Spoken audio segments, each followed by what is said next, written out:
Assalamu alaikum aziz izleyiciler. Assalamu alaikum yaşullar, aydın. Salamlaşıp geçeli hemmemiz. Ya, salam. Kemine vay. İyileşler salamu aleyküm.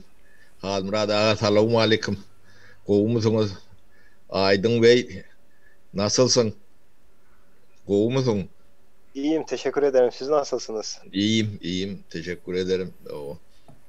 Assalamu Salam alaikum aleyküm. hormatly vatandaşlar. Assalamu alaikum saparağa. Salam keminim, aydınım. Sağlık kuruluk men. Şükür dair. Oğudur Halmurad. Şükür. Oğul alp parcığımız kemine. Hava. İlem. Hava. Sorular tayarlanım kemine. Yani. Barcı funksiyonum keminen boynuna bugün. Yaşullar, bugün biz sorular tayarladık. Biz ekrana getiriyaz o soruları nesip bolsa. Son ildeşlerimiz hem şu sorulara cevap verir. Yani en kızıksız sorulardan en kızıklı sorulara doğru edip demetildi. Yani tayarlanıldı. O nesip bolsa karşılıklı nemedir yani. Neyliysem şu hareketin içine halkın aktif koşulmağını ortağa koyacak bir iş hükmünde görüyoruz biz bunu. Nesip bolsa neme dersi yani şu at bir kıvat adamlar toplanyança şunun yağlı sapara ya da halmıra da şu zadın nahili mühimliği varada gururun verseniz. Gurruna Halmurad ağa yoktudur. Neme kemine. Gurrun oldu Halmurad ağa vergin. Almarada hemen onda sonra vereyim. Ver aydın. Yine şu gün yankı vatandaşlardan sorularımızı soracak da. Şu zadın neyim için edilendiğini bir iskaça düşündürüp verseniz adımları. Yani neyim için sorayız biz. Yeme de ilkinci novatta İslamik hakimiyetin pudağı bolsun, yol başçısı bolsun, devletin ya halk barada ala dediyen partiyalar bolsun, hareketler kim bolsun, şu halk bilen bunu gatnaşığı bolmaly, ya ara gatnaşığı. Birek problemasını bilmek, birek ýagdaýyny bilmek, birek pikirini öwrenmek, ol hökmen mahsus, ol bir sosiologiýa diýýan ýa-da umumy emede aýdylanyna ýöne bizim sosiologiýamız şu. Biz halkın isleginden ugur alıp halkın islegine göre umumi devletin bahbidine göre bir hükümet yaratmak, devlet kurmak. Ine şu taýda diňe bir adamın ya bir toprak adamın fikri ideologiyasy ya meýilnamasynyň esasyna bolmasyn, ýoşa bolaýanynda da meýilnama iskiledini bir topar döredip biler, ýöne şoň içini doldurmak, mana vermek, şoň içine gerek maddalary goşmak umumy jemgyýetin, ýani umumy halkyň işi. Şonuň üçin indi bir ýyl geçdi, halk bilen de söhbetdeş bolup otur. Biz elmeden halktan halka beren sorularına cevap berip geldik. Indi şuun kun, indi bir ýyl geçdi, halkyň indi ýeten derejesini, halkyň geleceğini nähili özüň durmuşynyň görýänligini şu zatları bilmek üçin şuun kun şu söhbetdeşligi gurnaýasa bizem bilesimiz gelýär halka sonra we nädip biz çatlandyryp biler şol döwletdäki diktaturany çalışmak işini nädip biz gurnap biler döwletin gelecekki hökümetini parlamentini hakimiyetiň beýleki pudoklaryny halk şu zatları özleri nä derejede gatnaşmakçy bolýar şu zatlar bardy halkyň özüniň näme pikiri bar ine şunu bilmek bize şuun kun zerur. Sebep bizim halktan alan pikirmizin netijesini soňraky gün ätjek ädimlerimizi ölçermeli bolýasa. Halktan beýdi näme etsegem ýene de aýlanyp dolanyp üçüncü diktatura gelir. Şonuň üçin şuun kun biz halk bilen watandaşlarymyza ýüzlenýär. Ak ýürekden özüňiz jogap beriň, beriljek soraglary aýdyn nädirse gowy boljak. Gerekmi? Gerek bolsa ne derecede gerek etmeli bolsak ne edip etmeli bilelikde mi aýratyrlykda mı nähili edilse gowy boljak arasynda bizden konsultasiýa sorasalar bize aýdyp berer ýöne biz diňleýiji şu ýaşlar size sora berer sebäp biz soraglar bir gün, bir aýyň içinde däl, bir ýylyň içinde belki de 30 ýyldan bäri çözülmän gelýän soraglar bolup biler. Indi şoňa şuň hemmemiz gönüden göne açykdan açyk jogap bermegimiz gerek. Watandaşlar, men size şoňa çağırýan. Onda başlaýabereldi. Ýaşullar, eger ruhsat berseňiz. Bolýar. Kän halkymyzy garaşdyrman. Owa.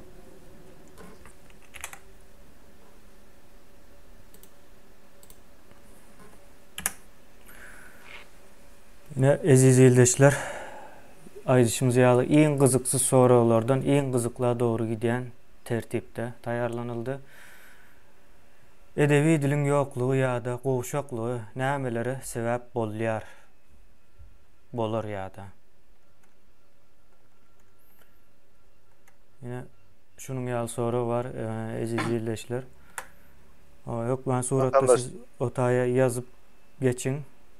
Biz olar soň bir-birden bir soraň üstüne uzun wagt durarys. Ýani Ekrana çıkarıp bilýän soragy kemini? Hawa ekranda şu at, ýoldaşlarymyz görýär onu. Hem biz hem görýär, hem soralar hem görýär. O vatandaşlar şu soragy pikirlenip, soňam näme edip, seredip, ýankydaşda öwremize. Şuň sebäpleri görünýän bolsa, sizin görýän sebäpleriniz ne? Türkmenistanda edeb dilimiz hakykatdan gowşak dil. Şonun sebäpleri nämelere şo näme boldy, sebäp boldy şo zatlar. Şolary pikirlenip ýazsaňyz, öz gören zatlaryňyzy ýa-da düşünen zatlaryňyzy, bilen zatlaryňyzy jogaplardy. Bu soralaryň berilmeniň nämesi şo halmyra daň aýdyşal ýene sosial näme gurjak bolsak, biz döwlet gurjak bolsak, iň esasy ýani şol döwletiň oýunçylary halkdyr.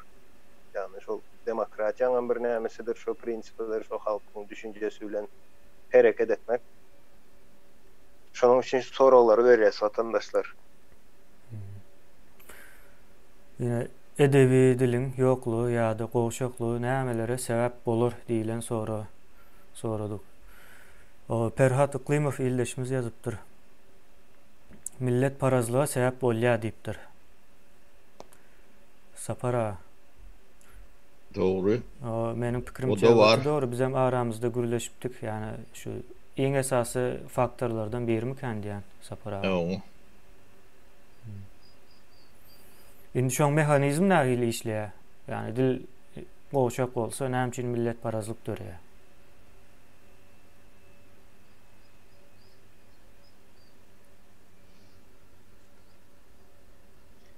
Dil deme kemine milleti birleştirýän ýetatyny emelen bir bolup durýar da. Ne orsiýet bu halal görüňde. Orsiýet gatyr aňyrdan gelýän orsiýet däl. 17-nji asyrlaryň ortalaryndan toňlaryndan orsiýet eme düşüp başlaýardy. Orsun taanam azdır. Misal üçin orsiýetde türkü milletleň demesi 60% goloy bardyr. Ýok, Sowet döwründe şondalakdy, şu wagt şoňa meňdeşirek nemerek bolmaly. Onuň başga milletlerim bar. Ermeni bar, Yahudi var, Belarus var, Ukrayn var. Ýöne dil ors dildir. Hemme jedem gürleýänler o şu ors bolup bilseler beýleklerim şonça şaatdyr. Ne giden ägir türlü döwlet. O Türkiýede de ne şonalakdyr. Türkiýede ýa Türkleň sany azlykdadyr. Beýlek milletten sany kendir Türkleň özünde. Özüm epetli kendir. Ýöne hemme jedim men Türk diýendirler. Oň içinde ýanky devşirilen ýerde ýön Hristiýan bolup musulman öwrülerim gat kendir. Gadim nawanna bolan bolmagy mümkin bolun. Ýöne dil türkmen dilleri. Türk dilliler. Amerika'da da şonun alaktır. Amerika durşunu neme? Emigrantdan yurdu. Ne dilin güýji ne şu ýagdaýlar bilen düşündürilýär-de. Men pikirimçe başga da nemeleri kändir bolu. Onu halkı jewsleşdirýär bolu. Bir ýerip getirýär-de. Men berde bir iki sana komentarya okap geçeyin. Birazcık köprek okarız bugün sebebi yazılayan nemelerken. Millet parazlığa sebep bolýar dedik. Son ýene bir iki kişi yazıptır. Milletin gitip gitmeyene sebep olur diye. Atlarına mı okalı onu yazan adamlar. Kerim yazıya milletin gitmeyene sebep bolýar diye. Yomotka diyen bir vatandaşımız yazıptır. Gepini düşündürüp bilmezliğe getiriyor diye. Bulam yine yankı özlü aralarında lalaşıp bilmezliğe alıbıdrat oluyor da. Aycahan Bulut yazıyor. Dil her bir halkın baylığı hasaplanıyor diye. Ondan son lal olma edebi dilde kızıklı peredaçılar olmalı televizyonda bir sebepler men pikirimçe şol diye. Yani kızıklı peredaçıların yokluğu dilimizin boşlukluğunu görkezecek oluyor da ayçak oldu. Millet kökmünde şahsiyetimizin katı peselmegi mükediyen Murat Rezzak yazıyor. Katı o benim pikirimçe. Çarva olan yazıyor berde şunu demesem o bilimsizliğe getiriyor. Elbette bilim dil bilen öğreniliyor. Dilin pes olsa bilimsizliğe getiriyor. Ondan başka yaşlılar dine Rus Türk dillerinde kino görüyorlar diye Nefes Bazarov yazıdır. Başka millet parazlığın barilerinde dil olup bilmez, dil kamil olup bilmez diye. Çarva olan yine yazıptır millet olup yitip bileriz diye. Başka vatandaşlar men berde hemmesini okamam. Endi käbir komentaryalarda nämelerine yazıpsınız başka zatlar var da olsa okamam olary. Şu okalanlar hakında Halmıra da Sapara kemine beýskaça öz pikirlerinizi aýtsaňız. Men ýene aýdaýyn beýskaça vatandaşlar şu dilin nämesi edebi dilin gowşap bolmagy nämede diýede bilimsizlige getirýär. Öz aramızda düşünüş bilmezliğe getiriyor diye de şollar hakkında. Ya da millet olup yok olup gitmemize de getiriyor diye. Ne şollar hakkında gıyskaça. Bu hakikattanım şeyle dil meselesi Türkmenistan'da men pikir ediyen şol 90-njy ýyllardan sonra ýetýüze çykyp başlatdy dil problemasi. Ondan owul bizde iki dil problemasi bardy. Yani Rus dili hem de bizim özüne Türkmen dilini.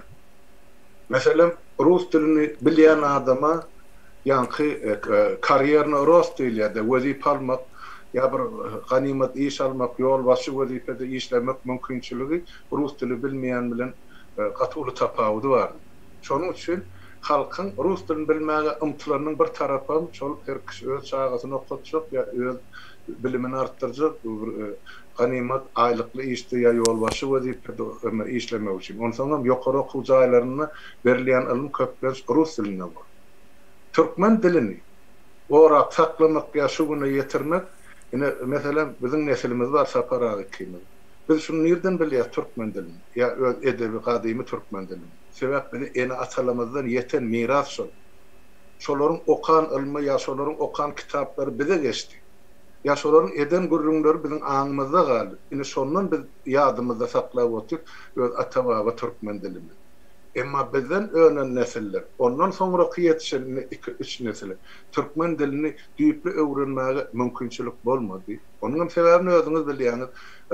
Birinjene okuw mektebi okuwyny 9 klasa getirdi Niyaz. Ondan soň şular ýaly wajyp ýa-ni şahsiýete ýa-ni ýazyjylara, şahyrlamada gadymyýety türkmençilige degişli meseleler edebiýatdan çykarylýar, mektep sapaklarynyň aýryldy. Ähli da şol ruhnamasyny öwmäge, şonuň hakimiýetini ýa şahsyny öwmäge, şahsiýet kulturyna gönderdi.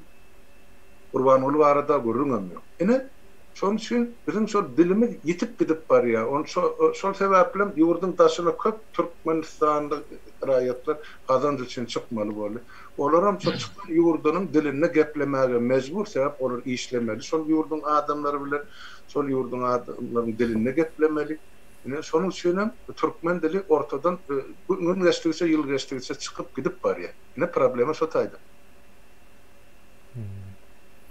Yine bir sana näme komentar yok ayın içinde şu tapawutlu geldi de bana. Yine öň şu hakında hatta gurrun edipdik. Haktan yana diyen vatandaşımız yazıptır. Yok sözün beyinde düşüncesi de yok bolar diye. Yok olan düşüncen durmuşda işi de yok olur diye. Yani bir söz yok olsa şu beyinde adamlar çok pikirem edip bilmeýär. Mesela şu dostluk sözü ayırsan dilden adamlar dost olup bilmeýär. Şu düşünce de ýitdiýär diýip aýtdy. Gatı doğru. Samimiyet sözünün yokluğu ýaly. O düşünce de yoktu. on soňam näme bardy? Käbir dil nemesinde mesela atın suratyny görkezen wagtyň şoň adam at diýerler, ýöne aslında at däldir ol meselen suratydyr. Bizde de edil şonuň ýaly bolmayan sözleriň daşynda bolup bolýan sözleriň hem hökmü ýokdur. Meselen dost ýa-da ynanmak, o ynanmak şu şuna ynanyp bolýar diýip aýdýarlar, ýöne aslında şo ýalan da şo söz. Yani asıl manysyny almadylar. O asıl manysyny ýitiren bolmaly. Şonuň ýaly ýagdaýlar hem bolup bilýär dil nemesinde, guramynda. Yani ne dil bir ilmin bir ulu puğdağıdır. Lingvistika dil ödüm gaty iýinçe bir ilmdir. Dil medeniyet näme bilen geçe, dil bilen geçýändir. Dilin täziri adamyň aňyna ummatydyr. Ne Türkmenistany ne alyp görüň. Biz 70 ýyl ana Ors nemesiniň aşagynda bolduk da. Dil presiniň aşagynda diýsem bolýar da.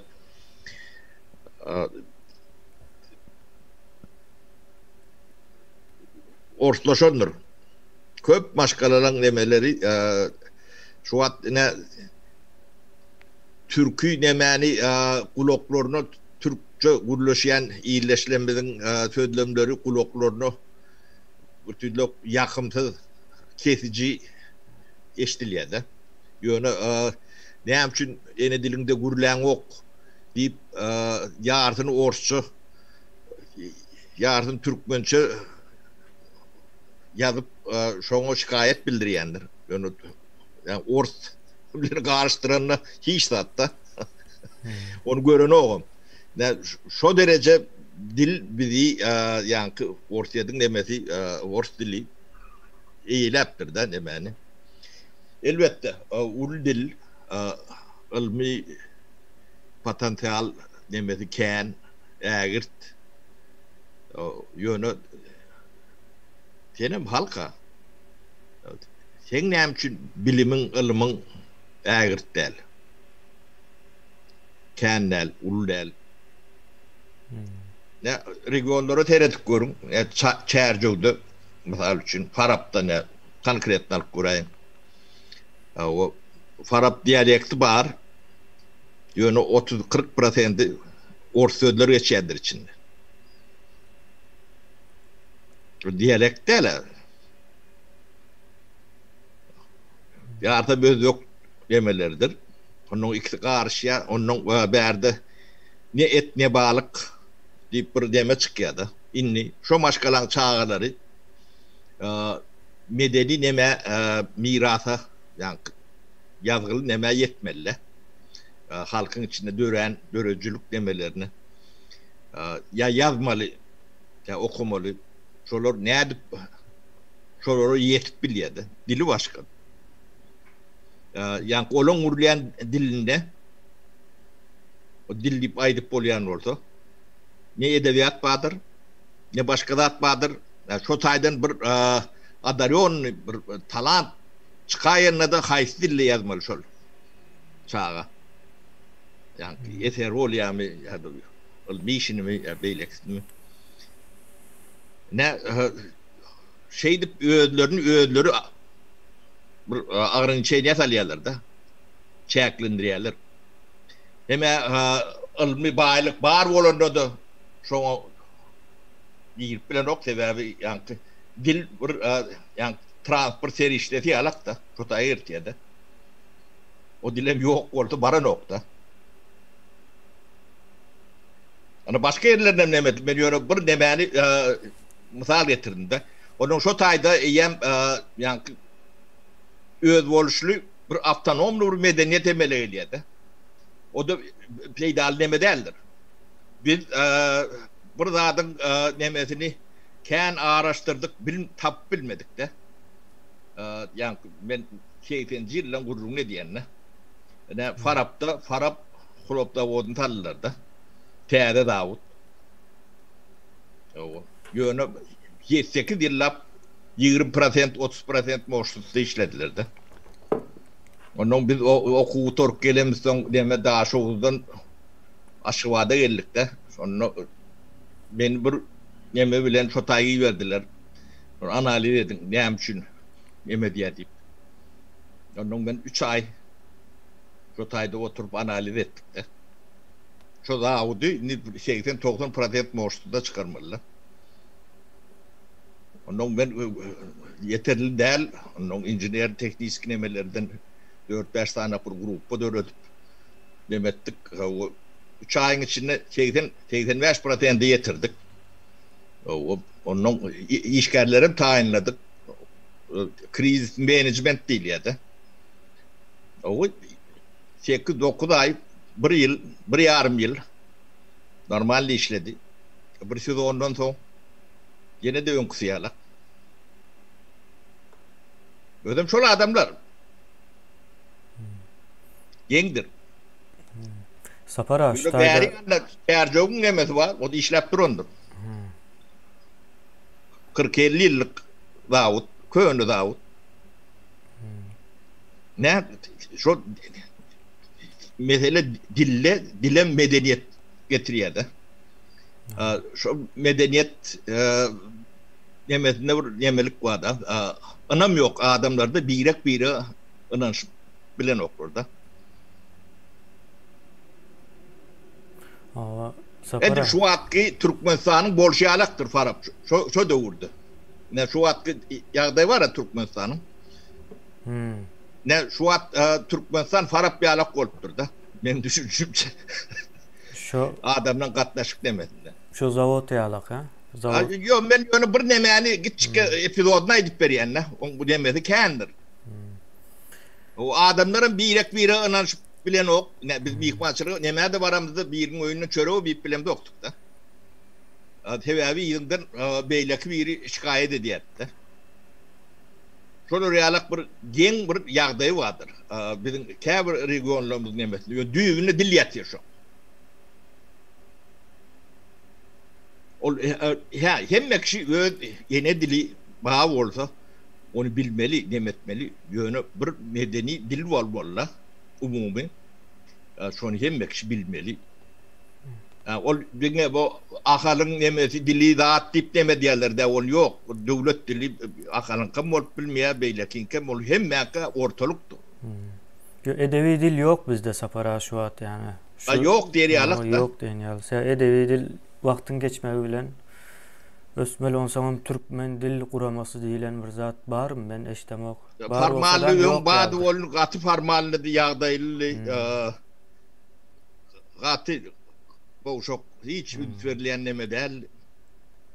Doğru. Indi şu tayda neme değil. Demem bir zatı bellek geçeyin vatandaşlar edebi dil diýende men komentaryalara seredip şu wagt käbir adamlar şonu birazcık ýalňyş düşünüpdir da. İkinci dil haktaý diýäňiz. Edebi dil diýende şol döwletiň içinde bir tane edebi dil bolýar. O sen öýüňde ýa goňşuň bilen isle inglizce görleş, isle fransuzca görleş. Ýöne edeb dil olardan başkadır. Yani şive zada giren ok. Şive bolup biler döwletiň içinde her hili şiveler müňlerce bolsun. Ýöne bir sany edebi dil ve o dilem hemmen tarapından öwrenilýän, bilinýän, östürilýän dil bolmalydy. Edebi dil diýip şoňa aýdylýar. Elbetde 4 dil yani dilinäçe köp bilseň şonça gowy zat. Ve birleşen wagtyňam ulanyp bilersiň öýüňde ne çağalan bilen başga dilde misal üçin rus maşgalary bolsun, özbek, kazak, kırgız maşgalary var. Olar öz arasında öz dilinde gürleşirler. Yani şolar hem şu edebi dili bilmeli de. O edebi dil diyenimizde biz şunu göz önünde tutma ihtiyaç verdi. Ya yanlış mı Sapara? Doğru. Indi şu tayda bizden ýa-da kän bilsen şonça da adamyň demeti beýnidem şonça deme Olýar. Şiwelerimiz esasında bizim baýlygymızdyr. Ýöne dogry Baýlygymız, şekilde hakykatdan düşünen baýlygymız. ýagdaýymyz. O kemçilik däldir watandaşlar. Mawa. Indi şu taýda biz ildeşlerimiziň nämesi okaly ikinji soraga geçelse. Soňky soraklaryň üstünde köp duruljagy menzýär, gaty tartışmaly. Yani soralar var içinde. Indi şu taýda indi Murat Rezzak ildeşimiz ýazýar. Edebi dil wapşe näme üçin diýe peseller nädip güýçlendirilmeli diýe. Sonra bilen jogap ber. Yani Türkmen dil guramasy gurulsa, yani häzirki Türkmenistanyň ýagdaýy şeklinde düşünmeli. Täze Türkmenistanda Türkmen dil guramasy dogry işler. O kyn däldir. Yani Türkiýanyň mesela Osmanlıdan soň dil nemesini östürmesine tarihine bir seredip görün. Dili nädip bir işlik bolmaly, işlikden çykýar sözler. Şolar şu işligi nereden nädip çykarypdyrlar. Şu söz edip alypdyrlar, şonu barlap bilersiniz. Edebiyat. Vatan vatanım ve sünnet diye. Vatan vatanım diyen ildeşimiz Türkmenistan'ın raýaty diýip yazmaly pasportlarda diye milletini ayırmalı diye. Bizde şonuň ýaly näme var? Köp ýurtlarda ýok, meniň bilişime görä. Türkmenistan'ın raýaty diýip yazılmaly. Türkiýede Türkiýe Cumhuriyetiniň vatandaş diýip geçýär-de, emmekim. Nemesine seretmezden milletine. Ama milletine yazmak çok ören yanlışta. Sebep konstitusiýamyzda milletleri ayıran yeri yok. Näme üçin onda pasport ayırýar onu. David Davidoviç diýen ýerleşmiz ýazýar. Yani umuman gysga aýdyp bereýin. Bizim şu wagtky paraxorçylygymyz we dilimiziň bozulmagyny emme zady diýe Ruslar günahkar diýe. Özümüz günahkar. Olağım kömegi yetendir bolýan şu deme, biz özümüz günahkar. Hiç kim sana dilini töýme diýilen deme ýok. Lal bolma diýen ildeşimiz ýazýar. Edebi dilde gepleýän türkmen ildeşlerimiziň hemmesi organ işlerinde esasanan işledip bolsa da tamojundaky aeroportda ters gepleşip ýigrenç döretdiler diýe. Inanmaň mende şolar ýaly kynçylyklar boldu diýe. Ben pikir edemok ol tamojunda ýa-da milisiýada aňyrda berde işleýän türkmen ildeşlerimiziň edebi türkmençesiniň barlygyna. Edepleri ýokdur. O başka meselede. O edepleri ýokdur. Ýöne şu asıl mesele edebi dilin ýoklugy ýa-da goşaklygy diýäs. Yani şu näme bolýar Türkmenistanda biz edebi dilin barlygyna nämämiz ýok, yeterli. Inandırıcılık ýok diýip aýdaýyn ýani. Şu görülýän nämäni görseň de bolup geçen zatlara.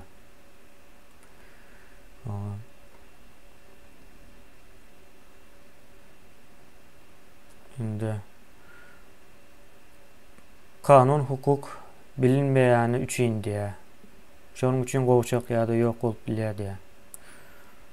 Ya o tam tersi olur. Tersi bolýar. O mene öyle şonu aýtjaktym onu. Edil tersi bolýar. Dil Yo telewizorunda ýa-ki ekrana emani ýa-ki jururny telewizorun jururny täýalak. Ýöňe biri de inden ikincisi gazetlerde de şol bu edebi eserler bolmaly. Edebiyat bolmaly. Kinolar, filmler, teatrlar, o edebi gepleşikler gösterjek bolsa oň nemesi ken.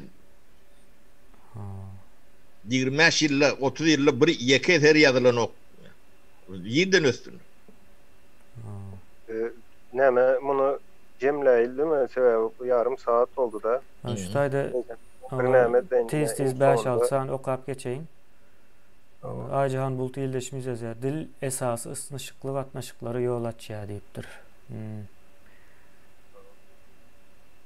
Şonuň ýaly. Berde yine bir zat var, yine korrupsiya karşı diyen vatandaşımız yazıptır. Edebi dilin edebi ene dilin bozulmagana Hristiyan alemi günahkar, çünkü olar Türk'e düşman diýerler. Aslında dilin bozulmagana o sendäki dil sen özün günahkar bolýan. İslesen hem islemesen, sebäbi sendäki zaty bozup bilýän zat diňe sen o birinin güýji etmä dilini bozmana. Ýöne kay zat biz öz yine okanmız ola kitaplar ya, okayan var mı içinizde? Men ekän okap bilemek so, yine Türkmen edebiýatyny kän okamak, yine boynuma dalýan. Ne şu zatlar ya da goramız ok, ya da şu günne Türkmen halkının yarısı da şerda şollara hiç bile peskelçilik yok ha. Vardır içinde goşuk bilýän vardır. Ya bir zat kitap yazıp bilýän vardır. Ýöne hem içindir şolary yazıp ne paylaşan okda biz bilen. Ol ören ulu zat millet için, neslimiz için näme zatda edilmeli zatdan biri. Ýöne hem içindir bizi hiç haýsymyz şu zatları edemiz ok vatandaşlar. Dili gorap biljek hem östürüp biljek hem diňe özümüz diýip pikir edýän men. Murat Rezzak ildeşimiz yazıyor. Türkmen Ilim Akademiyası dilimizi kamilleştirmeye hiç koşmadı diye. Coca-Cola ildeşimiz yazıyor. Dil meselesi men pikirimçe bilimsizliğin pesliği. Dünya yüzünde iň köp söz Türkmen dili. 85.000 söz var. Biz şoň 10.000 sözünem geplämiz ok diye. Onu bilmedim. Iň köp söz Türkmen dilini diýip aýdyp bilmeýär sonra. Kıynasak demese nemeni bilýän. O iň köp sözli bolan diller Arapça bilen İngilizce, ýani Ýewropa dilleri bolmaly. Dolar. Arapçanyň bir nemesi var. Dilin tertibi var. Bir dilden bir sözden bağışlarsınız. Bir sözden 750 söz çıkan olmalı. Her bir sözden. Her bir işlikten diýip hatta. Şonun ýaly. Onda biz ikinci soraga geçeli. Türkmen oğlu diýip biri yazıptır. Soram okan diýen salam soramyza jogap gerek. Şu meseleleri ne çerek wagta çeker. Şoňa jogap berip biler misiniz? Berde soraw berýäňiz, aslında biz soraw berýär, siz jogap bermeli. Ýöne bu meseleleri näçe wagta çekçegi vatandaş sana bağlı zat. Sana bağlı diýende her birimize bağlı zat. Onu iki adam ediljek iş däl bu. Soňam berde esasy soraw ýazmaň da soraw indik gepleşiklere goýarsyňyz. Edip bizden şu sorawlara jogap berjek bolun, ýani bilelikde bir jogap tapjak bolalım. Mekan Jumaýy denildeşimizin nemesini okasym geldi. Dil maglumat alış çalışygynda esasy guraldyr diýär. Dil näçe garyp bolsa maglumatyň ýetiriliş möçberi hem az bolýar.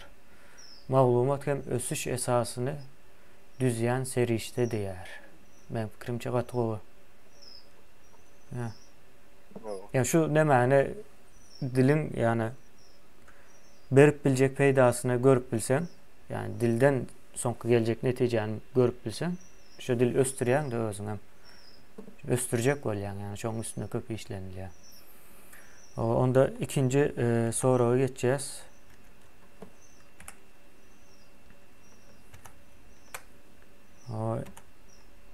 İlleşlerimiz yine şunun ýaly. Samimiýetiň ýoklugy nämelere ýol açýar? Samimiýetiň ýoklugy nämelere ýol açýar diýär. Almurada bu gezek siz gürleseňiz. İkinci soruň girişine. İldeşlerimiz yazıp ýetişýänçe. Ümede samimiýet sözüniň gönü sözlüğü ya mazmunu Türkmen diline yoktu. Yani Rus saydamızda yani bir iskırınız bolýar.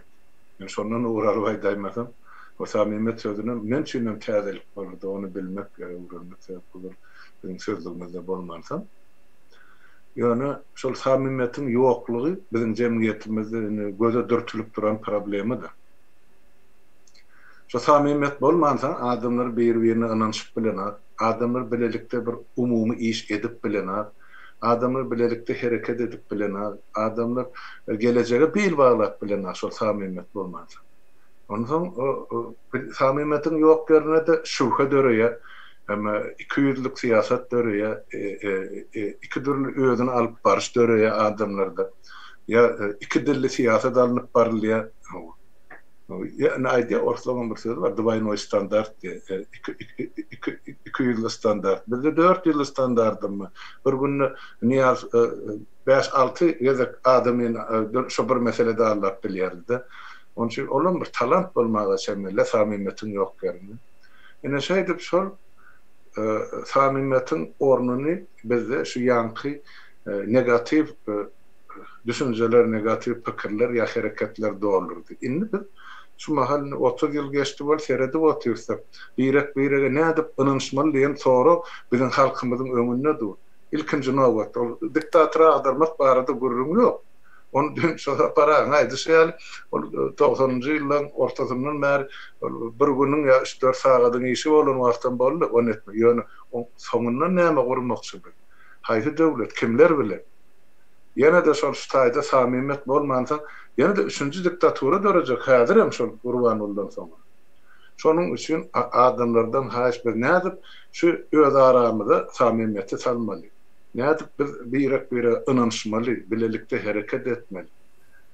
Şu mesele sonra size berilýär watandaşa başgalardan ak yürekli jogap berjek bol. Men jogaplary okaýyn Halmyradagy. Ine birinji gelen jogap näme diýsem kem iň näme jogaplar da ýankı ýazypdyr. Samimiýetiň ýok ýerinde asal diýen watandaşymyz ýazypdyr.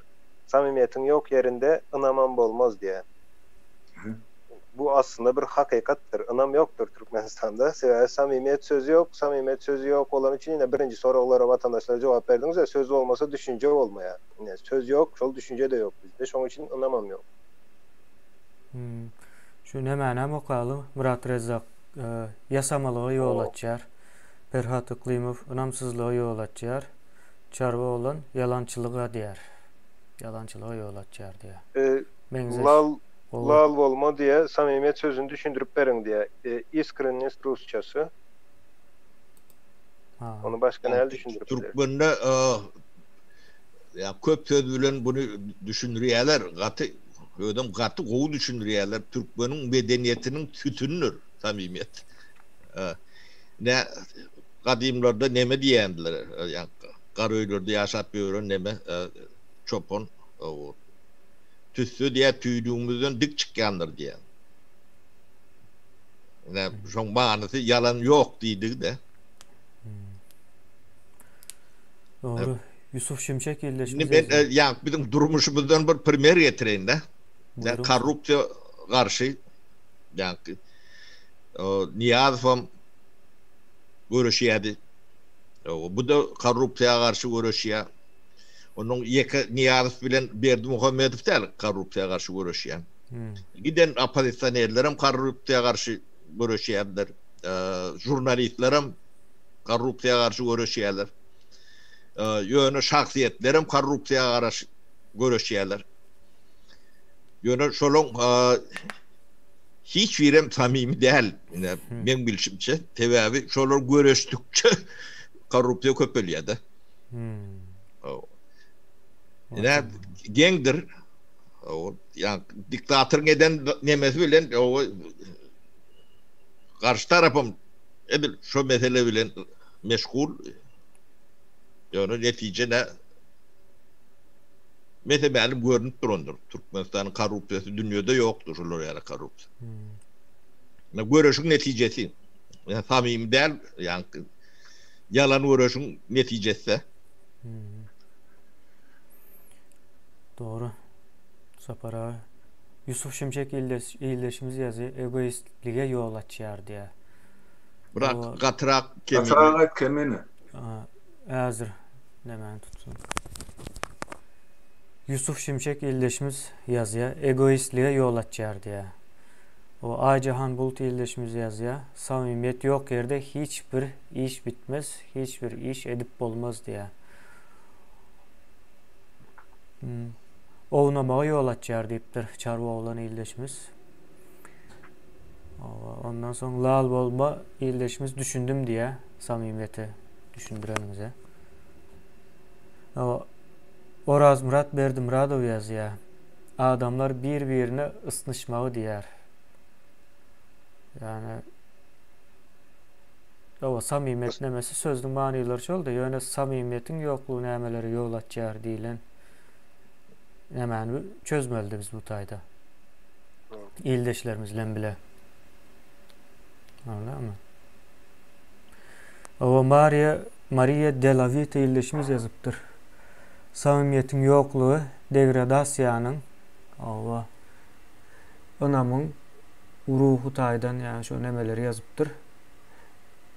Dürlü görünüşlerin yol açıyor. Yani degradasiyanın dürlü görünüşlerin yol açıyor diye yani ruh taydan bozuluş. O önam taydan, moral taydan katı doğru benim fikrimçe. Yankı ne gel ya da.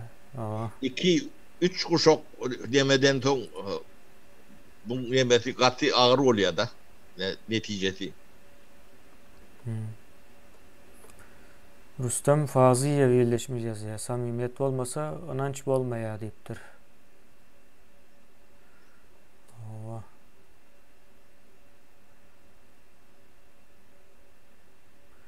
O halk öz arasında samimiyet önem bolsa halk birleşer diye. Sapara.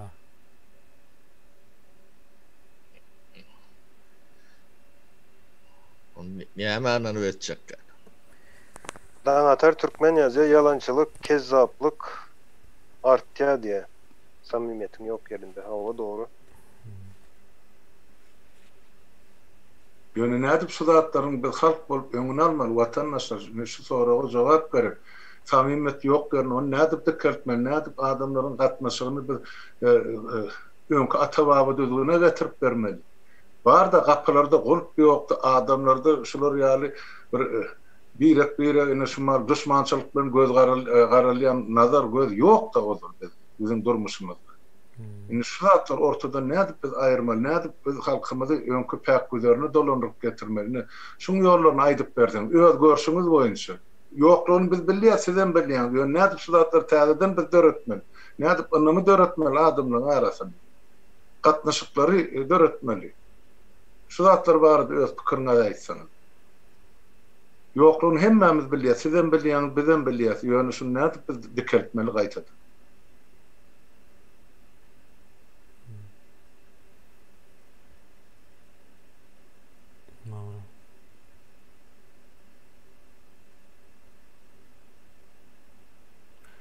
O cevaplara şoňa alarak.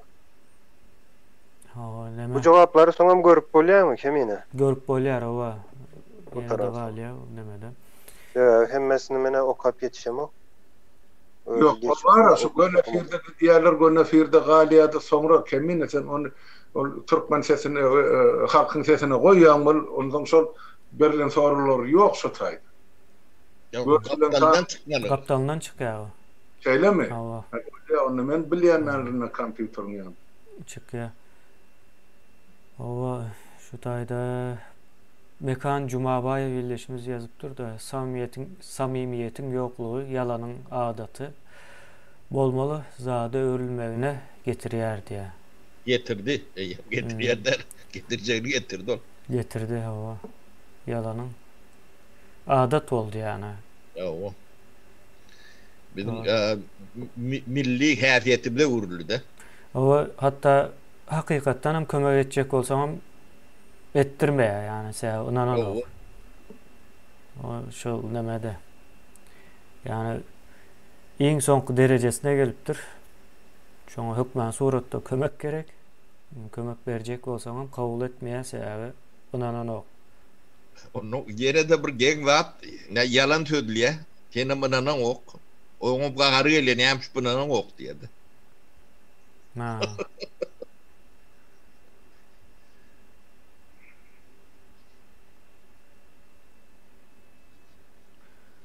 Onu üçüncü soruya geçelim. Maria Celavita ildeşimiz yazıptır. Halmara Dağı'na emetmeli diyen yerinde. Birinciden diye hemmemize opşuy bir sel gerek diye ınam, arzu, birem nadejda. Bağışlan nadejda'nın Türkmencesini bilemem. Umit gerek diye. İkinciden hem ikincisini yerden aldı. Her bir adam öz üstünde işlep başlamalı diye. ikinciden her bir adam öz üstünde işlep başlamalı. Elbette o her bir adam öz üstünde işlemeli. Ona aydık kellerse nasip olsa etkendirler diye umut etkendi adamlarım. Başka üçüncü soruya geçelim mi? Geçelim. Üçüncü soru. Üçüncü soruya geçelim.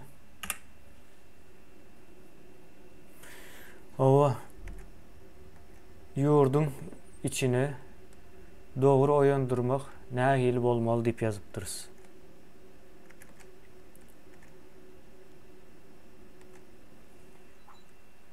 Yine vatandaşlar yurdun içine nähili oyandırmalı fikirleriniz.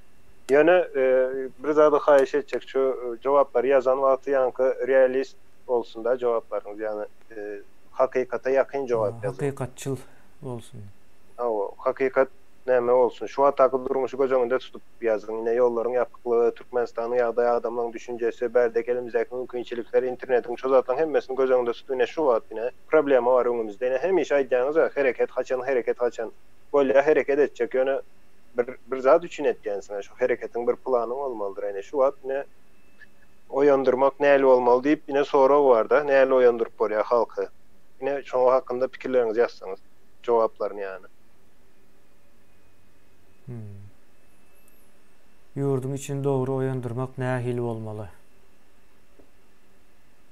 Zildeşler. Näme barda? Nähili bolsa ýalňyş bolýar diýilen. O asly bu näme? Ýalňyş bolsa da näme dersin? Asal özümüz görelde bolmaly diýe. Nähili görelde bolmaly? Yani yurdun içine oyandırmak üçin nähili görelde bolup dersin? Biz yatmalylar o elimden oya olmalı.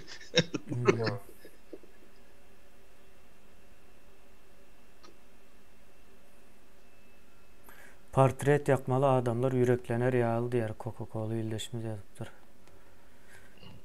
Şu portret yakmak var arada bir zat ayıp geçesim geliyor da aslında o portret yakmak yani provokasyonlu bir iştir değil mi? Mesela Türkiye'de ya da Anırdaver'de yakılmaz. Yurdun içine varılan son näme edilmesin. Yani yurdun içinde kanun halktan yana bolmaly da. Halkın şu wagtky hereketinde döreyen kanun. Benim pikirimçe. Men ştaýda jogap beren täp şol ideýaň awtory men portret yapmaly. O näme üçin aýdyldy? Täp yurdun içinde protest görkezmegiň başga formalaryna hökümet ýol beren polisiýary halky gysypdyr. Onu adamlar köçe çykmakan ýam ýygyna wagt diýerler. Görünüp duranda halk o 100 adam 1000 adam şu gün çykany bilen protest boljak geldi. Hökümet basyp ýatyrjak. Şoň üçin aýdym da şu vilayet bir günde deň almady. Ýöne şoňa çeldi. Haçan galar kadyp garaşyp ýatmalar halky bir az görelli bolur ýaly ine köçelerde duran şo portretler bar. Ya ine şolar Gurban Ulin ýazdym diýen kitaplar bar. Şolar köçeler zyňmaly ya portretini ýakmaly ya ýykmaly ya ýüzüne kraska sepmeli. O o adam insan bilen baglanşykly jenayetler portret o Gurban Ulin öýüde. Eger şol ruhsat bermeýän bolsa ene bizim sana garşy edip bilen çykyşymyz elden gelýän garşylygymyz şu diýip görkezilmeli. Hani etde nebitdadyr bir ýigit ýa ýigitler. Şoňmy? Şolar ýaly görelli bir ýerde bolman nebitdagy şol inisiatiwasyny alyp götüren bolsalar 5 vilayetde de ýene de bir 20-30 san portret ýykylan ýa ýakylan ýa kraska çarnan bolsa onu o hökümetiň iňjigi sanrardy ýa-da oň mahkemesiniň ýa-da polisiýa. Ýadyňyza salyň ýazy aýlary näme üçin birden bulun polisiýanyň dili süýjedi ýa şeýle ýumşak hereket edip başladylar halky siz diýip bizlendiler ýa-ni dilini ýumşady. Hep korkup başladylar. Enne görse halktan garşylyk ýok. Ýene de bular elini ýa-ni öýde giýden taýaklaryny alyp kaçar çykyp bolar. Bu bir gezekli çemçe. Şoň üçin men aýtdym bir garşylyk görkezmeň formasynyň bir görnüşi. Başga görnüşler aýdyň watandaşlar. Näme etse bor, siz ýaňy çykyp geldiňiz Türkmenistanyň içine. Meniň gaýdanma 30 ýyl bolup bar. Ýöne siz bilýäňiz, şu näme edilse o boljak, şu hökümetiň garşysyny, şu häkimetler biler ýa, halkyň närazylygyny şolaryň edýän hereketinden ýa alyp barýan siýasatyny. Ada men teklifim var. Men bilýän adam aýdaýyn. Ay tapara. Ýa-ni portretler döwlet maly däl birinciden. Owa. İkinciden ýa-ni billboardlar asylanna reklamly agentler şo demek pulunu alýandyrlar. Şo näçe wagt dursa öz narxy bardyr. Dünýäniň hemme ýerinde şonu alakdyr. Bu ýigit on pulunu töleýän nädir? Özüm hemme ýerde de ulanıp da. Ola bir meselede ýöne bu ýa-ni tebigaty kirledýän hapa musur onun araştırmalı. Sebebi estetik nemesi var. Onun hiç bir mazmunu yok da. Göretimde yerde sen televizyonda da gününe çıkıp dursun hadi. Yeterlikten. Şoň üçin arkaýyn ýak bermeli hiç bu kanun ruhsat berýärken ýa-ni. Men kanunçy dä bolun ýöne. Men bilýän kanunlama şunu ýa-ni delilli zatta hapa çöp değil ya da Türkçe musur. Musurdan araştırılmalı. Şoň üçin ýak bermeli Halmurat. Tapara on kanunu bar bolýan olsa şoň indi portretini alanda pul berip alýan. Muhtaç hiç kim beren yok sana şoň portretini. Her bir adam ýa-ni okuwçan şonu pul berip alýar, beýlekler hem pul berip alýar. Ol hem kontrabanda neme ol jenayet ol. Yok şonu pulunu veren son eýesi şol kim satın alan olsa şol eýesi bolýar da on islese yakar islese yırtar o eýesi bolýar. Yani sen ona ýa-ni sözün geçmez o men portretimi yırtypdyň diýip bilmersiň. Muhtaç veren ok sen ona. Pulunu verdin sattın o hem satılan bir näme bolýar da önüm bolýar. Onu islen ne der on eýesi? Ya hakkı yok mu? Onda näme için sattın? Yo on näme için pullu berýär? O taý geň ýaman. Aynen. Yoksa para satılıyor o sizin fikredin ya muhtaylanan ok satılıyor oğlum. Vay ne. Bu kontrabanda bolýar bu. Elbette. Benim şona aýtjak bolup durdum ya. Özüň almaly portretden.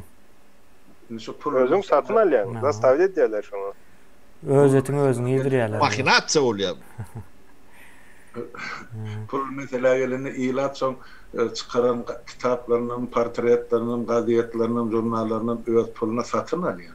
Demek so satın alanda adam men näde pulunun da gelişmäni. Ýöne bular şu real maskaraçylygy baryp ýetdiler de okansın ömede beter olapda da şol emme Gumdağdaky polisler öýün aýlan tualetlerini barlaýardy ýa-da ýaşaýjylar täp onuň tualetleri köçede de hajatxanada. So taýda ýanky Türkmenistanyň resmi gazetlerini ilap şol hajatxanada süpürnýän eken. O näme üçin o gazetde süpürnýär sebäp şo gazetde arkadaň suraty barmyş diýip ine özlerini tapyp berip okady. Terediň haberler. Indi näme rokap geçirmi? Men bir minut men özümde boldu şo maşynyň o kovriklerine näme gazet ýazýatymda göstä. Aha. O haýsy gazetde alsaň amyň suraty bar eken men o zatları ünseremok yazdım. Şol ýolda bir sapar gaý saklap şoň üçin birazjyk näme etdi men onu men hem aýtýan ay bir surata da bir gazetede suratyny goýmasynan da diýende hakykatdan hemmesinde surat var da şoň benim soň fark edýän bilen hemmesinde şo suraty alajymyz ýok näme deli. İstesem istemesem şu ayağın aşağına düşýär sapara. Bu näme üçin edýärler bu surat näme mazmuny nämeden barat? Nira halk gözüne aylasa şo taýda şol diktatorlaryň keşbine gözü düştü. Şolar dünýäň dolanlarya şolardan ýokarda hiç kim ýok diýen düşünjäni berdiler. Şoň üçin emma Niyaz sen bizim ine peýgamberimiz diýip başladylar. Vay anasını. O ana emma ol neresi Nurişka var bizim humoristimiz. Aýdar da hemme ýerde Niyaz hatda şu ütüge merazetga soksan şo ütükden hem şoň sesi gelip durdy. Bulan siyasata şol tapara. Indi şu nemeler okap geçelik. Korrupsiýa garşy ildeşmez ýazýar. Ýurdun içinde pul bermeli däl diýe. Ýurdun içine pul bermeli däl. 3-5 ay boýunça diýipdir. Ondan soň ýene-de şoňa meňzeş bir neme bardy, teklip bardy. Kimden geldi o? David Davidoviç ildeşmez ýazýar. Biz berden pul goýup berýäs. Öýümizdekiler dok diýär. Eger pul goýup bermesek adamlaryň öz ayağa alır diye. O yeniden bizi günahkarlar olur. O tarapan var o işin. O İstanbul'da ulu miting kurnamalı. Razır şeyini alıp diye son haberlerde bir hepte görkösteler, görerler Türkmenler diye. Lal bolma illeşimiz yazıptır. Doğru pikir ol. Biz şonu etjekdim. Geçen ýylyň maý aýyny planlaşdyryp oturduk da 10 miňlerçe adam gatnaşmaly. Ýöne ine koronavirus sebäpli Türkiýede karantin girdildi, adamlara gadagançylyk bar. Ine şu nädip miting geçirjek. Olmajak zaten. Haçan ursat bolanyny, ýollar açylanyny, miting ursat berilen hökmem geçirer o barada gurrunam. Ay miting etmez ýaly etdiler ha, her hepde miting dip at beripdiler, näme diýenlikler hem belli däldi. O zat bir geze edilýär. Düýpledilýär. Her hepde 5 adam bilen miting bolar. Bir mana boljak bolsa, bir zadyň bir manysy boljak bolsa vatandaşlar onu gaýtalamak ýa-da şonu köpeltmek mana berýän däldir. Näme ýalak da? Iň manaly zat siziň janyňyzdyr, sebäbi siz janyňyz bir sanydyr adamda. Şoň üçin şoň ýaly manalydyr. 100 sany janyňyz bolsa, onyň her gün ölüp direlersiňiz, ýa-ni bir nämesi bolmaz, şunyň bir manysy bolmaz. Durmuşyň manysy galmaýar da şoň ýaly bolanda. Durmuş näme üçin manaly hemme şoňa ýapyşýar, sebäbi bir sany olan üçin vatandaş. Ol miting bilen adam indi bir sany bolmaly dälme ok. Ýöne her gün ýerden şol mitingde, ýene 3 gün soň ýene mitingde ol bir soňam netijesem ýokda da oň ýaly etmek eýem oljak zadyň awraýyny düşürýär. Bir zady okak geçen men Mekan Jumabayev diýen watandaşymyz ýazýar. Yani şu an 150 adam seyrediyor efiri diye. On aýdýan zady şu ine şu kanaly ulotmaly diye ve adamlaryň sany köpelse şu kanaly görýänleriň sany köpelse Türkmenistanyň içindekiler istemesi olarak goşulyp başlar diýen manda ýazypdyr. Ya köpelüm. Ama şu köpelmek üçin hem bilemek indi paylaşıp ýa-ni öz tanaýanyňyz, nanýanyňyz adamlar bar bolsa elbetde şolara da görkeziň şu zatlary. Halmyradan aýdy çal diňen bunu biziň kanal diýemek men. Nirde şu Türkmenistany düzeltmek uğrunda hereket edilen olsa, şolaryň videosu bolsun, suraty bolsun, ine şolary öz aramızda paylaşyp, hatta özüňiz hem şoňa bir suratlar, zatlar ýasap bilersiňiz, ýa-ni postkart ýaly bir zatlar. Zatlaryny paylaşyp. Asal illeşimiz ýazýar. Häkimiýetden öz näýiligimizi açaçan aýtmagy başarmaly diýär. Bu meselelerde hemmemiz birimizi goldamaly diýär. Men bunu ýörüýte okudum. Aslında şu soru näme edilen wagtdan şu aklymdan geçipdi de. Indi bu taýda dogry oýandyrmak barada soruldy. Munyň bir ýalňyş oýandyrmak misaly bar da canlı geçti. Ona hem gurur berjek men hazır. Birinciden içerideki ajan edip aýdyp bilmeli. Doğru değil mi? Yani bunu aýtmana näme päsgelçilik berýär, olara basy şey diýmiş. O iň az muň adam öýündäki ajan etse, o haýsy ýerine basy ederler. Ol muň adama basy edilenini görülenden soň daş döwründäkiler oýanma nemesine geçýär olaram. Yani oýanma hem hereket bile geçýär. Yılın başında bolşaly hem oýanma hem hereket bardy. Doğru değil mi yani? Yani can edip aýdyp bilmek. Can edip gepleşip habarlaşıp görenler var. Açaçan hemme zady ýazyşyp. Men bilenem näçe adam ýa Halmyrada, bilenem Sapara, bilenem gürleşýär ýurdun içinden. Yani soňra Türkmenistanyň men nämesine maýdan ýanky ara gatnaşyk ulluklarının şu howpsuzlygyny ökçine diýen guramalarym o siziň ýazan zadyňyzy, nämeňizi hemmesini okap bilýändir ýa-da ben şolara hiç bine okap bilýän pikir edemem. Sebäbi eger olar gönüden göne okap bilýän bolsa siziň telefonuňyzy alyp barlamaga olara näme galmy? Näme üçin telefonuňyzy eliňizden alyp barlaýar polisiýa? Eliňizden alman, telefonuňyzyň içine girip bilen okşalar. Şu tehnologiýa ýokşalarda. Men pikirimçe. Ya da beýlekine Türkmenistandan habarlaşýanlar bar. Näme üçin olary tutup bilen oklar, ya da görüp bilen oklar. Ýöne mışmış ýaýratýarlar näme üçindir, nädip bolsa da. Onu ýörüýte özleri ýaýratýar. Hakykat. Men özüm hem göni ýazyşýanda şu imodan öýdäkiler bilen Yani bir zat diýen wagty ýagdaý men göni açyk şolara ýazýan, gürleşen wagty gürleşen, hem ýöne näme üçindir hiç hili bir duýduruş gelmeden tege bize. Diýmek, şolarda şonu barlap biljek tehnologiýa ýok. Şoň üçin olar telefonyň elinden alyp barlaýar-da, elinden alyp içindekileri görjek bolýarlar. O başga o internetin o nämesini bilemek, men hemme zadyny barlap bilen okma. Vatandaşlar bu diktatura oň ýaly edip biljek adamy derrew ýok edip şu wagt belki işleş bilen adama galan däldir özünde. Ha, daşda öğrendi. Şolaram iýrendir. Yani şu taýdak oturan oglanlarym, adamlarym şu diktaturadan iýrendir. Ha. Ol şol görnüwem dur da birje misaly getiren, hani olun şol Tuğça doganyny çykyş edenni soňa garşylyklaýyn ýa kemsedici sözler bilen ýazylan kommentlary türkmenleriň ýazmanlygy görnüp durdy. Dilleri bulaşyk ýa rusça ýazylan ýa soňa meňzeş. Bu inni şu aktivistlere garşy goýarlyk orada güýjem ýok. Belki islegem ýokdur şo güýçlerde. Ýöne nähilem bolsa aran bulaşdyrmaly, şol satyn alynan, pula satyn alynan adamlary ýa guramalary işledýärler. Olar ýa resursy daşarky döwletlerde bar. Barda. Şonu aýtmak gerek.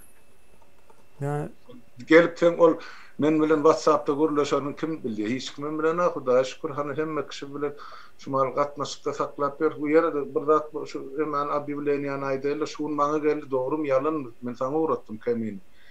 Fevralyň 8-inden başlap WhatsApp ýapylýar ýa Telegram'a geçilýär diýip ingilis diline bir zatlar ýazyp durlar, şonu okap halka düşünüp berse. Soňra bu köpleşikde bolmaz. İndikile dogry. Onu soň düşündireriz. Balya. Türkmen Oğuz ýyldaşymyz ýazy 6 aýdan bäri öýdäkiler bilen gepleşende kakam bilen 20-30 minut gepleşýän şu zatlar gürrüň berýän. Häzir çelli gep gürrüň ýok diýär. Yok, şu mışmışlar var vatandaşlar. Berde oyunlar oynanılıyor da. Yine men hemişe şu aýdýan zadym kitap okan, näme bolsa da tapawdy ýok, okan diýilýär da. Sebäbine başda da şuday like basylanda da siz gorkýadýňyz, halk gorkýady like basmany. Sebäbi şu like basmanyň näme bilmendiňiz üçin. Yani şu YouTube'un arka planındaky ýa sistema näle işleýär? Bular her bir like registrasiýa eden ok, hatda YouTube'un özemeden ok. YouTube'dan satyn aljak bolsa da o kim like bastı diýip, olam YouTube satan olara beren o informasiýany. Diňe bu marketingde ulanylýar, ýa big data marketingde ulanylýar. Onam sen her bir like'ını näme edip bilen ok, registrasiýa eden ok YouTube. Gerek del o informasiýany nirede saklasyn. Hem mesela bulan ýa çıktaýjydyr. Her bir zady sahran edip. Onun için en esaslı zarsak yani dediğine komentarya diýdi, şu kimin yazanında hakkında. On sonra o like'ında kimin basanını yazan o like'ın sanını görkezýär. Yani kimler bastı? Adamın adı ya da kanalın adını görkezýär o. On sonra olaryň Yani pul ýetmeýär Google nämesine firmasından maglumat almana. Olara kiçi firmalar amynan o aýynda. Hiç yerden pul tap bilen ok yani şu soňky wagtlarda. Kime yani Türkmen hökümetine anılır. O ýigide. Aydımçı karz gözleýärmiş sapara. O IMF'den alıp bilmeýärler. Alsalar ulanjak ýerini hemme zadyny görkezýär, soň hasap soraýar. Indi dünýä merkezi bankada ýatan ýerini aýtdy abi.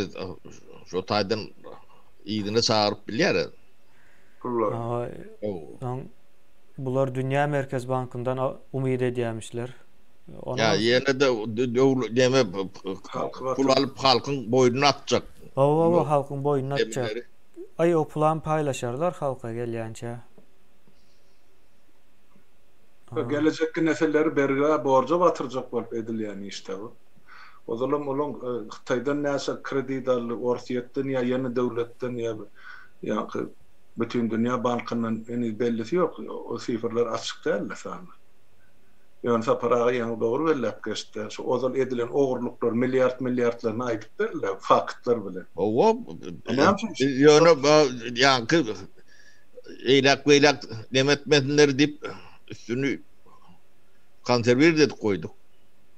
Gerek bu vaktin halkalar onu oluyor, şun kuğundarlar.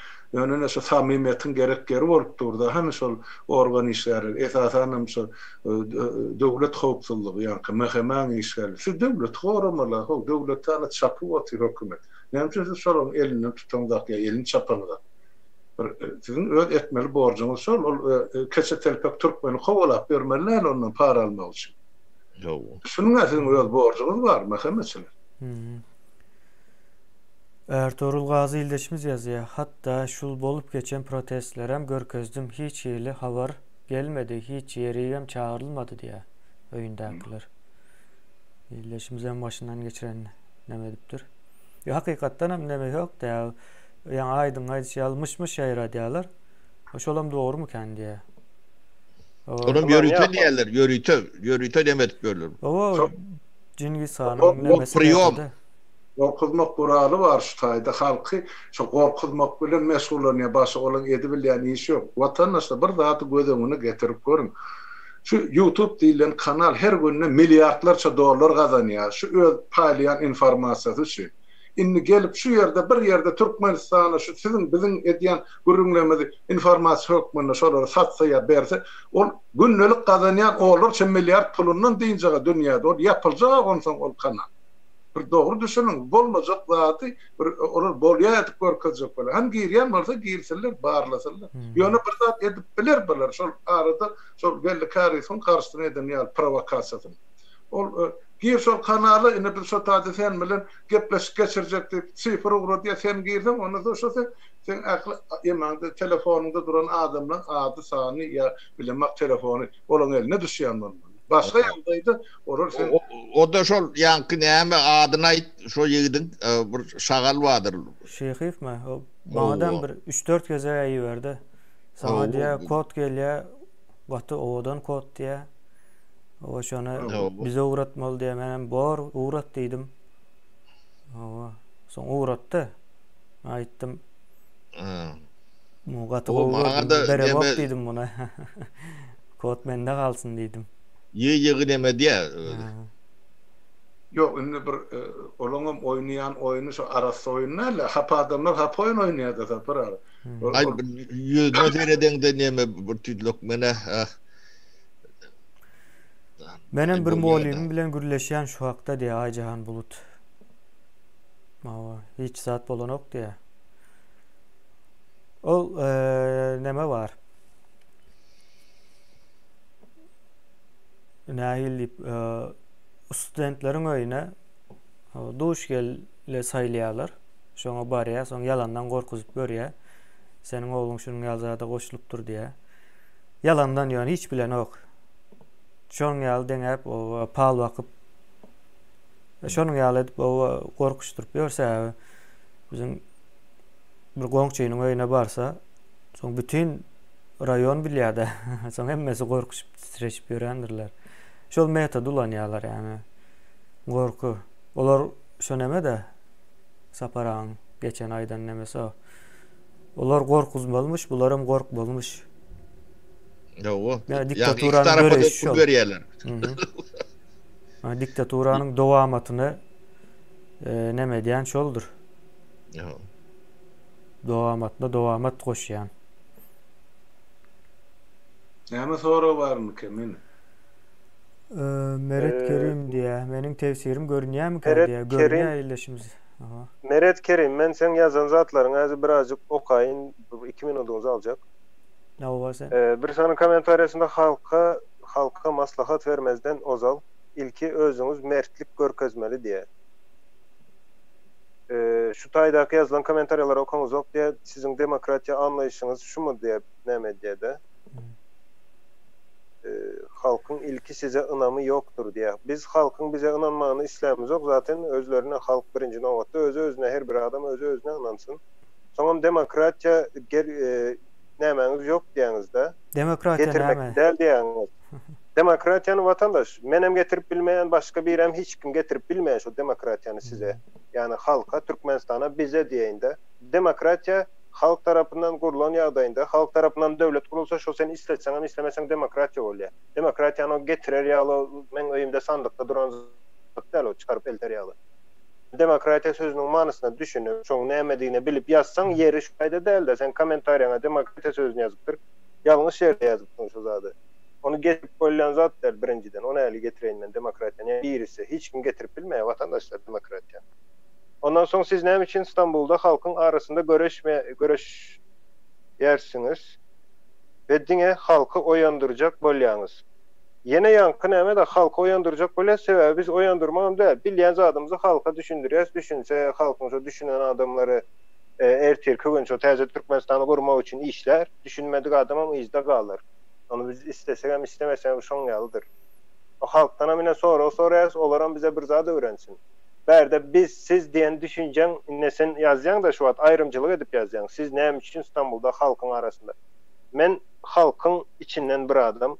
Halmyradaga, Saparaga, Kemine biz özümüzü halk diýip pikir edýäs vatandaşlar. Üýtgeşik yerimiz ýok sizden. O birazcık ýalňyş düşünje ýazypsyň. Soňam aýdýaň näme üçin okan ok diýende. Biz berde soradyk we sizden jogap isledik. Senem berde bize soraýan. Yani şu tertip düzgünde, sen şu wagt kelläňdäki tertip düzgünde eger biz şu programmany alyp gitjek bolsak, o näçe sagatda wagt gerek? 5 sagatda da gutarmaz ha. Sorak berýär, sen öz soragyňy, öz düşünjäňi aýtdyň. Yok, şu näme de demokratiýa o näme diýen demokratiýa ýok diýip aýdylýar da. Şonu aýdýanlar. Yani o komentaryaları soňam saýlaman okanyňyzda diýäňiz. Komentaryaları saýlaman okamak mümkin däl. Sen isleseň islendik başga ýerde seredip görej. Her bir näme okamak mümkin däl. Sebäbi köp ýene 10 adam ýazýan bolsa, näle diýen, her haýsy 2 sany komentarya ýazanda da okamak üçin 25-30 minut wagt gerek. Biz näme berde diňe onu okamaly. Yani şu soraga gönü jogap berilen bolsa okaýas, ýok başga bir zat bolsa okamyz ok. Bağışlan, onun başka gün okular. Näme bolsa. Şoňa değişli yerinde yazılsa. Demokratiýany düşünjäňiz şoňa diýe, indi bağışlan, demokratiýada ýanky aýdyşmaýar, onu biz näýlek şonu bir bileli biz. Kim bilir? Özüň näle etmeli? Näme zatlar da şoňaly soralarda başda da men şunu aýtjaktym, ýadymdan çykypdyr da soralara jogap ýazmasaňyz watandaşlar o komentaryaları okap ýetişer ýalda, inanmasaňyz özüňiz ine biziň gatdamyzda oturup sizde görünýän o şu komentaryalaryň her birini okap jogap berjek bolup görüň, ýetişýäňizmi, ýetişmeýäňizmi. Ya on soňam näme bar da? Siz bir zat etdiňizmi halk üçin nämesi bar ya? Klişe diýip aýdylýar da, mesela demokratiýa ýok eken bu taýda, klişedir bu. Yani siz näme etdiňiz halk üçin klişedir. Yani şu an yani bizim eden zatlarımızı diktatör etti mi diýip soramaýarlar. Diktatörden hasap soramaly aslında. Yok, şu diktatörün karşısına çyksaň hasap soralýar derrek. Yok, bizim eden yani şu ekrana çıkıp bizim değil, yani şu ekrana çıkan şu wagtda çelli 500-600 adam var arasında.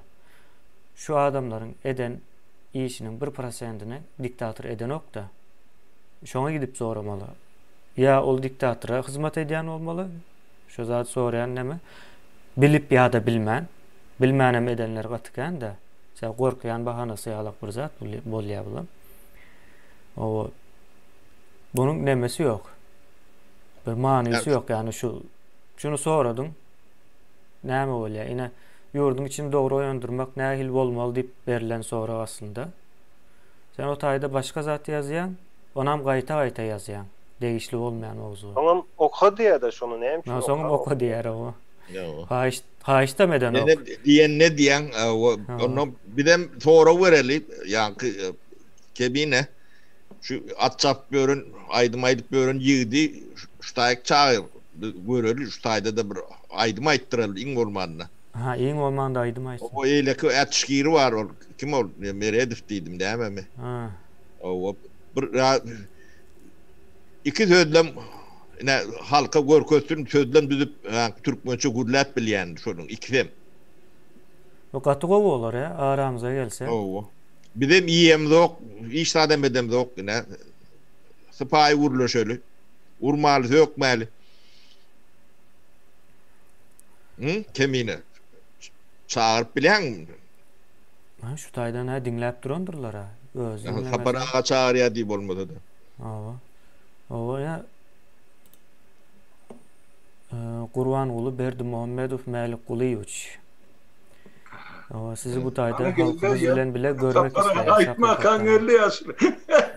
Ama yok, ben suratda sizi bu tayda görmek isleýäs, halkymyz isleýär yani. Bize käbir soralarımız var. Ama nemelerini uğradıp durýan Oňam soralar bolmagy mümkin bize. ve onun kan Evet. bolmagy mümkin mi kan? No. Gatym mümkin.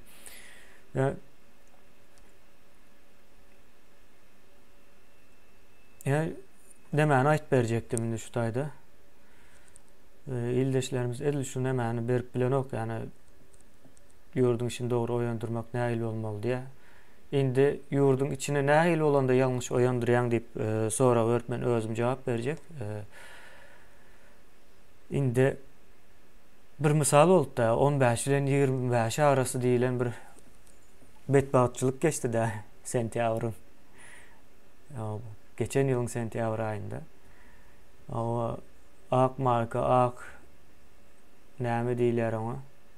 Başyna marka danyp çykmaly diýdiler. Ondan konsulsta, yani Amerikanyň konsulstasynyň öňüne çykmaly diýdiler. Bulan bir oýandyrma metoddur, ýöne ýalňyşdyr. Sen indi Amerikan konsulstawlarynyň hak hukuky beýleki ýurtlaryň konsulstawlarynyň hak hukugyna meňzeýän däldir. Öňüne üşüşsen ve sana şu taýdan çekil diýilen emri verse, buyrugy verse, sen hem çekilmesen olar seni atyp öldürmäne haky bar. Sen ýurdun içine gelip açan wagtda şolara göre açylýar. Ve bu vatandaşam diýjekler, ildeşem diýjekler. Şu şahslar çağıran, hatta pulun berýäs diýdi şu taýa barana. Ona Türkmenistanyň hazynasyndan berýäs diýdiler hatta. Ona aýdyp geçeýin. Ýene şul oýandyrma metody, ýurdun için oýandyrma metody düýünden ýalňyşdyr. Düýünden. Ýene şunun daşyndaky, yani şu metod bolmayan olsa bunun yerine haýsy metodlar geçip biler diýilen pikirlendirmäni döretmek isleýän yani şu an.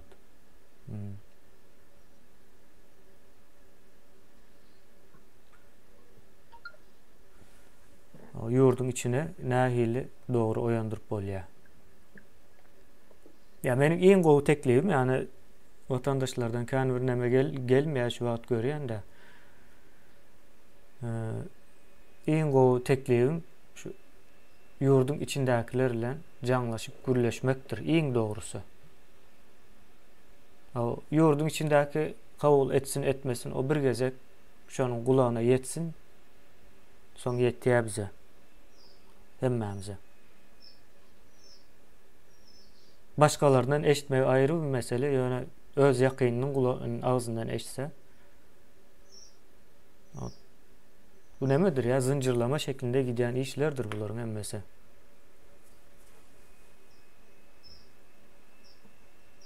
O vatandaşlar, bizim berde bir borcumuz vardı. Türkmenistan'da şu hattaki durmuşa ya da öz durmuşumuza razı olsan onda hiç zat etmemek. Olam sen bir hakındır. Men şu durmuşuma razı diýen olsun. Yok, men o yaşayacak diýen bir fikrin var olsa onda sen bir zatlar etmeli. Yani bizim hemmemiz. Özüň şu zada düşündüň, Türkmenistan'daki şu hattaki durmuşun ýalňyşlygyna düşünýän olsaň şonu soň ikinci adama düşündürmeli. Kıyın değil, bir adam, yani dostun olsun, doğanın olsun ya da başka bir öz yanındaki birine şonu düşündürüp bilsen eyyem şu bir iş de edilen iş değil ya. Olam son yeni birine düşürenler yine ettirip birazcık ulalmalı mı kadıyıp fikir ediyende. Öğündekilerle gürleşen o atınam. Yine birinci samimiyet hakkında gürrün ettik. Samimi olsalar ulan. Özün hem aldı mı? Yani hem mezat kovu değil mi de ervet olsa ervet değil. Ne ettirip hakikata aydıp başlan günümüz men fikrimçe. Şu daşarı yurtdaki edilen işler Türkmenistan'a da yavaş yavaş sıçrar mı kadıyıp fikir ediyen. Başka ne olmasa geçerli mi? Başka yok, ova sonku nememize geçeli. Soramıza.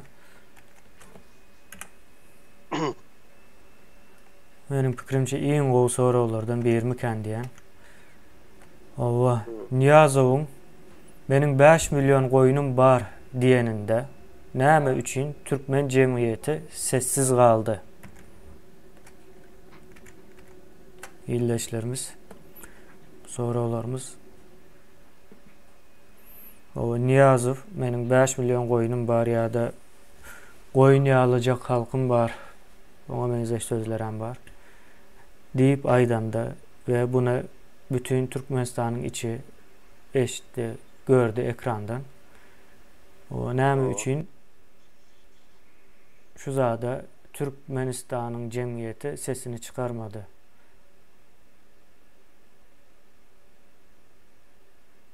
Diýilen soru. Ama vatandaşlar yine berdiğin bir haber menşonu kayşedeyin yazan vatanız cevaplarınızı yazın. Şimdi başka komentarya yazmam diyemem. Başka komentarya yazan olsanız biz onları okuyup bilme mümkünçimiz yok da vaktimiz yok okuyacak. Dine şuna değişti cevaplarınızı olsa şoları yazın ve şunu düşündürüp bilseniz has bolu olur. Yani bir argument zat verip bilseniz neyim için yine Hasan bir soruya. He, onu kaçan ayttı? Şol yanlışmasam 96. 97. yıllardı mı kadiyen? Hawa. Yok, onun başka Niyaz'ın aydın zatları katıkandı halkımızı kemsedici sözler bilen. Ana turu baştan yani SSR yıkılandan sonra baştan ben sizin oğlunuz diyedim. Ben halkın oğlu. Bir dene SSR yıkıldı ve ertesi gün halkın atasını vurdular. İki, üçüncü dönem halkımıza garamayak deyip yüzlenip başladı. Garamayak sözünün manası bir adamın garamı ayağının aslında garamalar oluyordu. Garamayak değil yani. Rus alanda son gönü yemesi sözü o irki dövrde patşalık dövrde çernip aydılıyordu. Belekos, Çornekos bilem çern. Halk çok garamayak değil yani sonunun eli. O özün patşa sayıtı halkım garamayak. Sonun halk çekip çıdadı ya götürdü de iki yerde karşılık görkezmedi. Son azatlıkta iki adım çıksadan olmasa. Halk razı oldu son Niyaz'ın özün garamayak deyip adlandırmağına da razı oldu da. Ondan ne için onun tepesine şayanıp dövmesin ol diktatör. Ne için azmasın ol. Ne için çamçakkana ministerler ayasını tutup onu kullan ettirmesin. Ettirdiler de. Ne? Şu ne hemen kaçan aydılanı var ya da vatandaşlar ben onu öz kulağım bilen eşidem ben eşiden olsam ama dövrlerime yem o atmen pamitim yoktur. Biz gatı o atlar gatı kiçicik yani bizden ön aydılan söz olmalı men. Yöne halkın arasında yine men bir oku başlan sonra yani 9. 7. klaslarda var şu yani oturup birleşen vaxtı adamın arasında şu zatlar oluyordu da yine niye son aydışalı koyunyalı halkımız var diye aydışalı şu zat adamın ağzında vardı. Hem adamın ağzında. O dinet özem televizörde maslahatta ama bir zatta aydıptır deyip ayıttı sonra men bilýän ýadymda ýön haýsy ýyllygyny bilen halkyň öňüne çykyp şol duýşuşyk boldy şol taýdy bilmedim bir döwletiň ýol başçysy barmy şolara düşünmüş beren eneme 5 milyon ine goýun ýaly halkym bar diýip aýtdy. Awa gönü şu televizörde şu sözleri aýtdy. Näme üçin ýok bolýan bar bolsa hany Türkmenistanyň Bos arhiwinden çykaryp berdiler. Ya onu eşden adamy adala ýurdun içinde. Siz belki sizin nesilleriniz görenler, bilenler ya küçük çağıdır yönü diýeni hak şu sözler. Owa, ýok sözlerim diýen akmy. Yomutka diýen. Şu taýdan okaýyn men. Yomutka diýen ýerleşimiz ýazýar. O sessiz kalmagynyň sebäbi de türkmençilikde goýun diýen jandar gowy görülýär diýär. Gowy görülýänligi näme diýär? Gowy görýärmiken öýdüp sada pikir edendirler diýär. Onda diýmek watandaşym yomutka. Şol patriotny ady özüm göteräý, mene göterjekler şol garamaýak ýa goýun adyny. Şeňi eger siz şonu kaýyl bolýan bolsaňyz, onda siziň düşünjäňiz şeýlerek bolýar. Siz näme bärde gelip bol diktatorun ýüzüni ýuwmakçy bolýan. Goýuny kim atlandyrýar şumal öz halkyň dünýäde başga ýol başy barmy? Bir seredin daş töwereňize. Ben bir wakany görüňmerin awtobusda boldy bärde. Gysylşyp durlar, goýun ýaly kol gysylşman arkaga gidin diýdi. Soň şol adam awtobusdan atdylar. Zındılar. Ya. Goýun diýilen aslında haklydy ýani gyslyşyp durlar arkaga gidip bilýär ýöne. Goýun diýen söz ulanan üçin daşara atdylar. Korrupsiýaga garşy ýyldaşmyz ýazýar. Türkmen halky bu lozungyň altynda yaman pikir bardyr diýip düşünmedi diýär. Yok, gep otayda pikirin yaman olup bolmazlığı değil. Goýun diýmek bir adama men pikirimçe sen şoň şahsiýetine, mertebesine değmek değil mi? Adam diýilen zat vatandaşlar. Birinci nowatda şonu düşünmeli de. Adam diýilen zat ol belent bir mertebedir. Adam bolmak, adam diýilen zat. Onu sen näde depeledip bilýän? Diýmek Türkmen halky adam diýilen zadyň näme diýine düşünen ok. O goýuny beýleksine geçtim. O näme üçin sen adam bolýanda sana başga bir zat diýip ona tutuş halka aýdyp bilýän, o bir adam iki adama bel gaýdarsın. Ýöne halka şo zat aýtmak. Özem öz halkyň şol kellesi işlese sen hem şo halkyň içinden çykdyň. Onda sen hem goýun da sen en ataňam goýun, sen hem goýunyň çagasy bolýanda o sözü ýyzyny näme etseň de birazjyk. Ýöne şonda halk näme üçin sessiz galýar vatandaşlar? Näme üçin biz sessiz galdyk şonda? Hiç kim şoň iş zat etmedi, aýtmady şo wagty. Yine soru şu. Bizdeki problema näme? Allah verdi Gurbanow ýyldaşymyz ýazýar. Sähäw halka goýuna ot suw beren ýaly gaz, suw, tok, duzu, mut berdi diýär. Ben fikrimçe gaty bolar. Ýa, düýpli bir meseleniň açylşy dam diýip bilerim men muňa.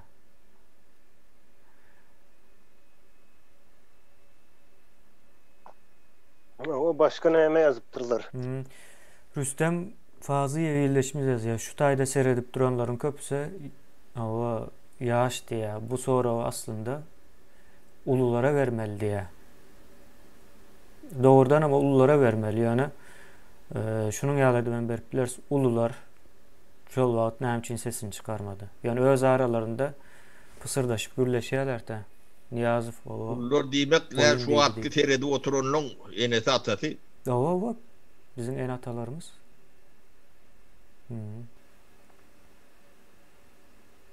Yoksa ulular olsun bizim tarihimiz da bu vatandaşlar. Tarihimizde bir zat olan olsa şoň näme üçinligini öwrenmek geleceğimizdeki berjek kararlarımıza peýdaly olarmy diýip bu zatlary çykarýas. Elbetde o kimden soramalysyna olardan soramalylarym jogap berip bilmez. Ýöne şoň berde esasy görüp bilýän siziň şu näme üçin şoň ýaly soral aýdylandy, hiç kim şondan bir näme soramady da. Şonu sizin pikiriňizi öwrenjek bolýar.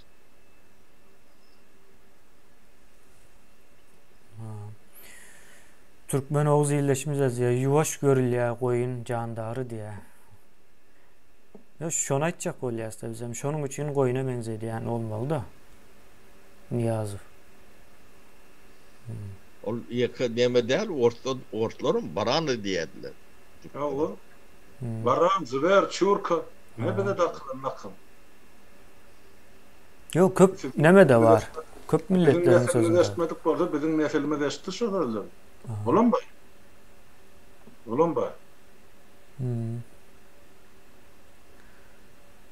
Doğru.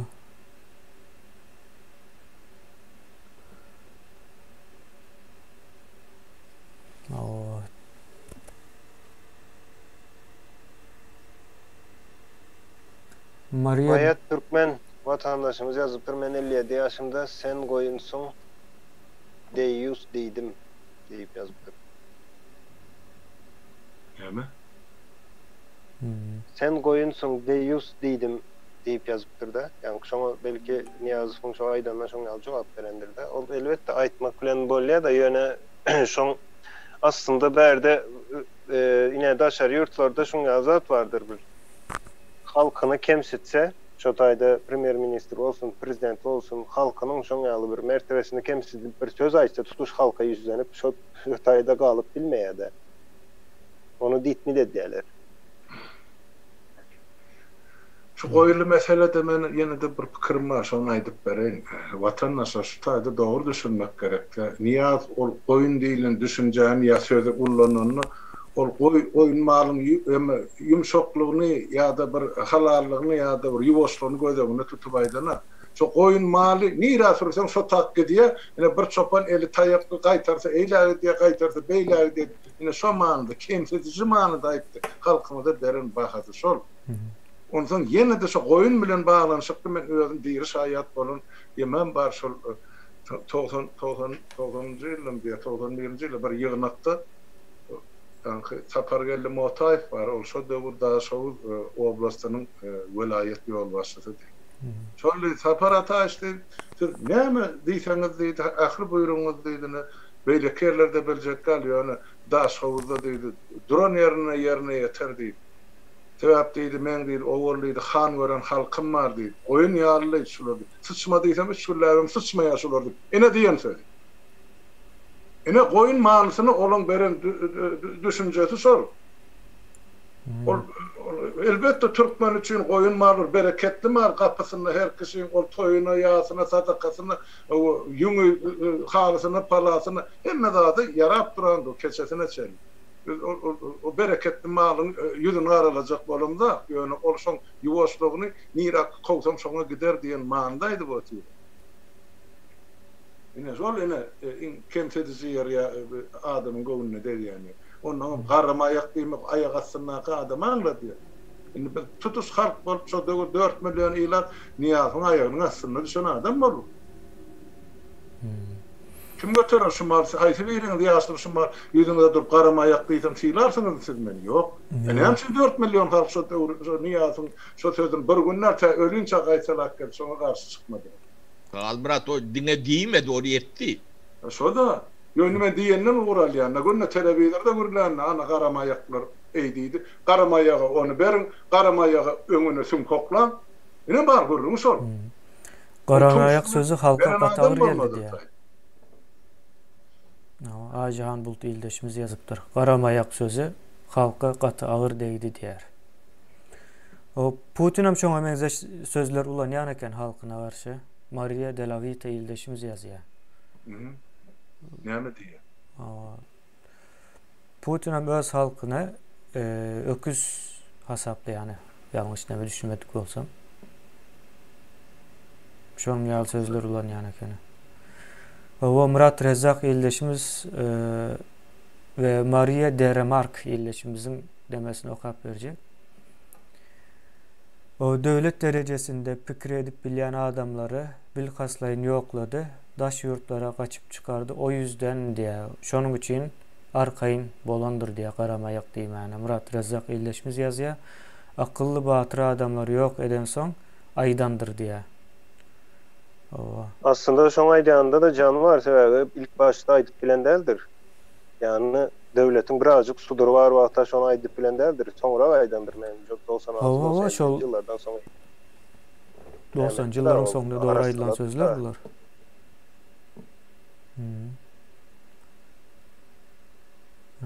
Kimler onu bilmek için niýasyň eden çykyşlaryny idarlatan şo taýda çykar niýde garamaýak diýen bar. O barmy şu at kommentariýalarda näme diýen? Zapislerde de bar diye. Oraz Murat Berdimuradov ýerleşimiz ýazýar. Adamyň mertebesini peseldiýici söz bolýar diýär. Goýun diýmek. Atı dogry.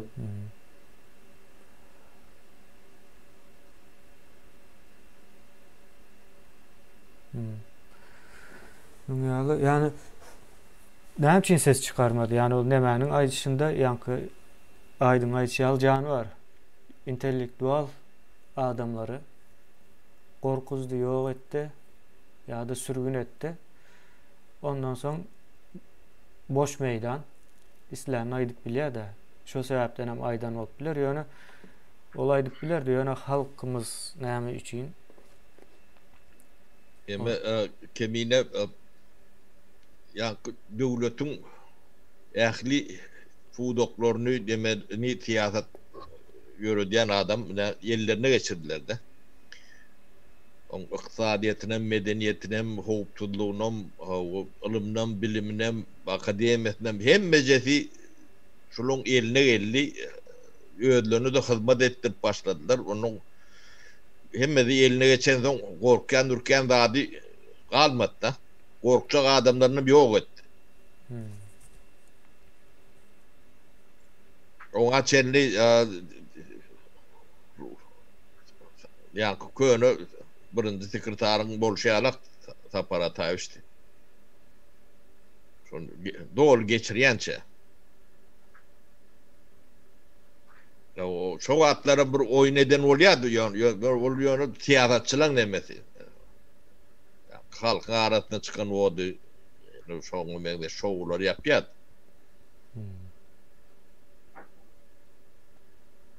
Berde bir san komentar yok haberin Allah verdi Kurbanov yazıya. Sebebi şol wagtda halk şahsiyetini yitirip başladı diye. Häzirem çopan gözläp gören köp diye de. Bu bir näme olup biler sebebi gözüňe getirip onu Niýazy Günäkerläýäs belki halk şoň ýaly bolan bolsa.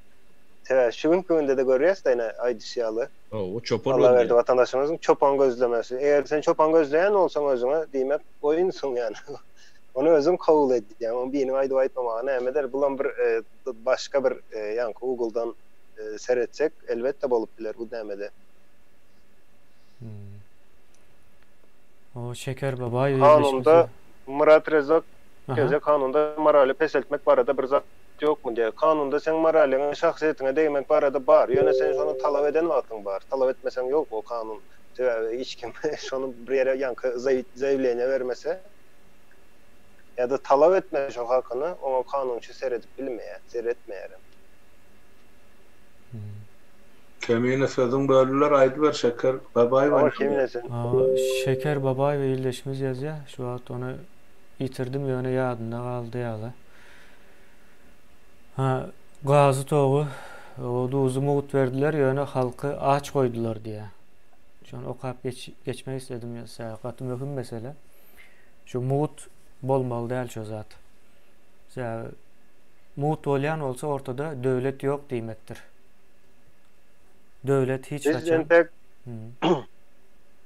Başla. Şol düşünjäni hem näme etmeli de vatandaşlar şu wagtda ýene 21-nji asyrda o kommunizm diýen zat işlän ok. Şoň üçin biz ýene watan ýa-da ýene hökümet, döwlet bermeli, ýene gazy bermeli ýa da onu bermeli diýmeli däldäni.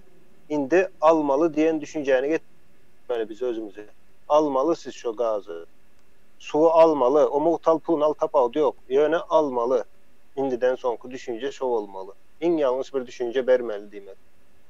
Biri size hiç açan bir zat bermeýär. Bu ýalňyş zat. Evet. Bärde şular ýaly ýagdaý barda. Şol Niýazy bir günne diktatora öwürlenip, şol ýuwaş-ýuwaşdan günme-günden halkyň aladasyny etjek adamlaryň bir toporunu basy, bir toporunu tutdu, bir toporunu öldürdi, bir belli bir bölük bolsa 5% ýa 10% olam ýokdur ýurdun daşyny özüni alyp çykan ýa gaçyp çykan ýani halkara gorulmalygyň kömegi bilen giden. Şol nämeden başlandy? Şol ýanky 92-nji ýyl aprelinde ýemek edip geldi. Mekke'ye gidip men azman net şotardy. Söz berdi bütün halkam anany ozar 73 ýyllap kommunistik ideologiýany aşagyna bolan halk ine bu 1-nji ýol başyn gidip Mekke Medine'de antyçyp uýalady men azman net. O kanyak bilen zakripid etdi. O kanyak bilen doýup gaýtdy şotardy Mekke Medine'de. O. Ýyzyna gelen günüň ertesi halkyň öňüne çykyp bibi men näde ýurtda diýdi 200 sany baý döretjek diýdi. Şolaň üstü bilen Türkmenistany dolanyrjak diýip halkyň öňüne süm koklady. Muňa da şol ýanky Taparahan diýip gaýdan ýokary gatlygy bar. Şu tuşlaň 99% ılgak gitdiler. Şu 200 sany baýyň hataryna girmek üçin. Halk, watan, döwlet bu düşünjeler aýgasyna konstitusiýa taşlandy. Hemmesi dükürdükler şu tak gitti. Bilem ýene de göz edip ol ogurluň baş tutany Aýmyrady atdy. Ol ikisany ol jenaýat eden mar hakykatdan şol Türkmen gyýlaryny akdyp zorlap öldürüp dağlarda gömüp beren. Bularym halkyň öňüne çykaryp atdy. Ene halka şow. Ene de tomoşa. Şeydip halkyň gözüne aýlap şo bir wagtyň özünde de häkimetiň hemme puwduny basyp gezekme basyp inson kalanyp ene ykdysadyýat boldy. Inson aýrylan işdäki minister paýda gelmeri bilen ene kaparagy kesi. Şondan soň ykdysadyýatym dükgörüne oň eline geçdi. Onuň dolandyryp bilmediler. Ene halkam makaronu üwäp çörek un edip ýediler. Bolla şo zat. Talanızdan sonra bilýändim. Şeydip bir basgançyk halkın aňyny aldy. Halkam şo gerdenini yükledi, çekti ine. Bir ölenden soňra bilellimin eline ine taýýarjak diktatura galdy. Diňe soň öleniň eline gamçysy bilen dürresini aldy. Boldy. Ine iş bitti. Bilemez häzir ogly geljek, ogly gelse akty geljek. O halka ine gün ýok. Şoňa dogurdy şonu.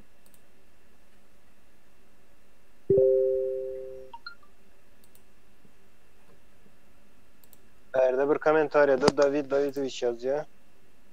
Ne için ses çıkmadı? Un bardı, mut diye. Gaz bar mut, duz mut. Şonun için ses çıkmadı diye. Şimdi oğlum elbette size şol duzu, unu mut verdi. Yani ona niyazıf vermedi. Böyle şu zatlar mut verildi. Yani niyazıf veren ola ona. Ya o hazinadan gelen zatlar vatandaşlar. Hatta şonu yazıp beriye deyip pikir eden vaktin diýmek sana bir zat verip sen şu mertebeni şahsiyetini baskılap bolýarmy? Yani şoň ýaly diýmek manasyna gelýär. Edil şu pikir barada, ene men ýadyma düşýän 1996-njy ýylyň ahyrynda mı diýe, 97-iň başynda mı diýe, garşymyza oturşmar saparara şular ýaly çykyş edip aýtdy. Şu zatlaryň hemmejin pulledin halka mowut bermek gerekkä, ýöne halky halal gazanç etmäge şert döredim. Halk özüne gerek zady pulu bilen satyn alsyn, şondan salgydyň tölesin döwlete diýip. Halmurada kim bilmedi şu urşuladymy? Almurada umut bilen pullynyň arasynda neme var? Indi salgydyň töleýän bolsaň, şu doglazyň ýa puluny, gazyň, toğuň, şol döwletiň hazinasyna girýär. Soň döwletiň hazinasy o pulu alyp ýeneden täzeden halka ulanyp bilýär. Doğru. Yani näme diýilýärmi? Umumy Tawara barat, pul aýlanşagy. Ýok, pul aýlanşagy däl de jemgyýetiň umumy ulanýan ýerlerini döredip bilýär. Başka şekilde döredip bolmaýar buna. Cemiyetçilik yerlerde yine yol olsun, köprü olsun, näme olsun, cemiyetin gerekliğine okul nämeleri olsun, yani kısa sanyň kömekler beýleki şol nämeden gelýärdi ol. Ne diýetjek? Salgydyň puluna nämeler berýär. Owa. Doğru. Yani bizim halkımız alıp yenine kovuy soňa biriniň awuzy wada. Onu da dayanıp bilen ok. Ýagdaý şu gelen ýagdaýlar şondan. O burada berjek diýse o gowy. O logo da ýakybly. Na, her zadyň nemesi bar. Hawa.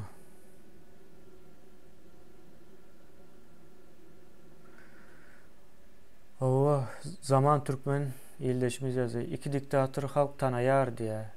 Siz şu boş gepleşik bilen näme ýetjek bolýaňyz diýe. Ýa.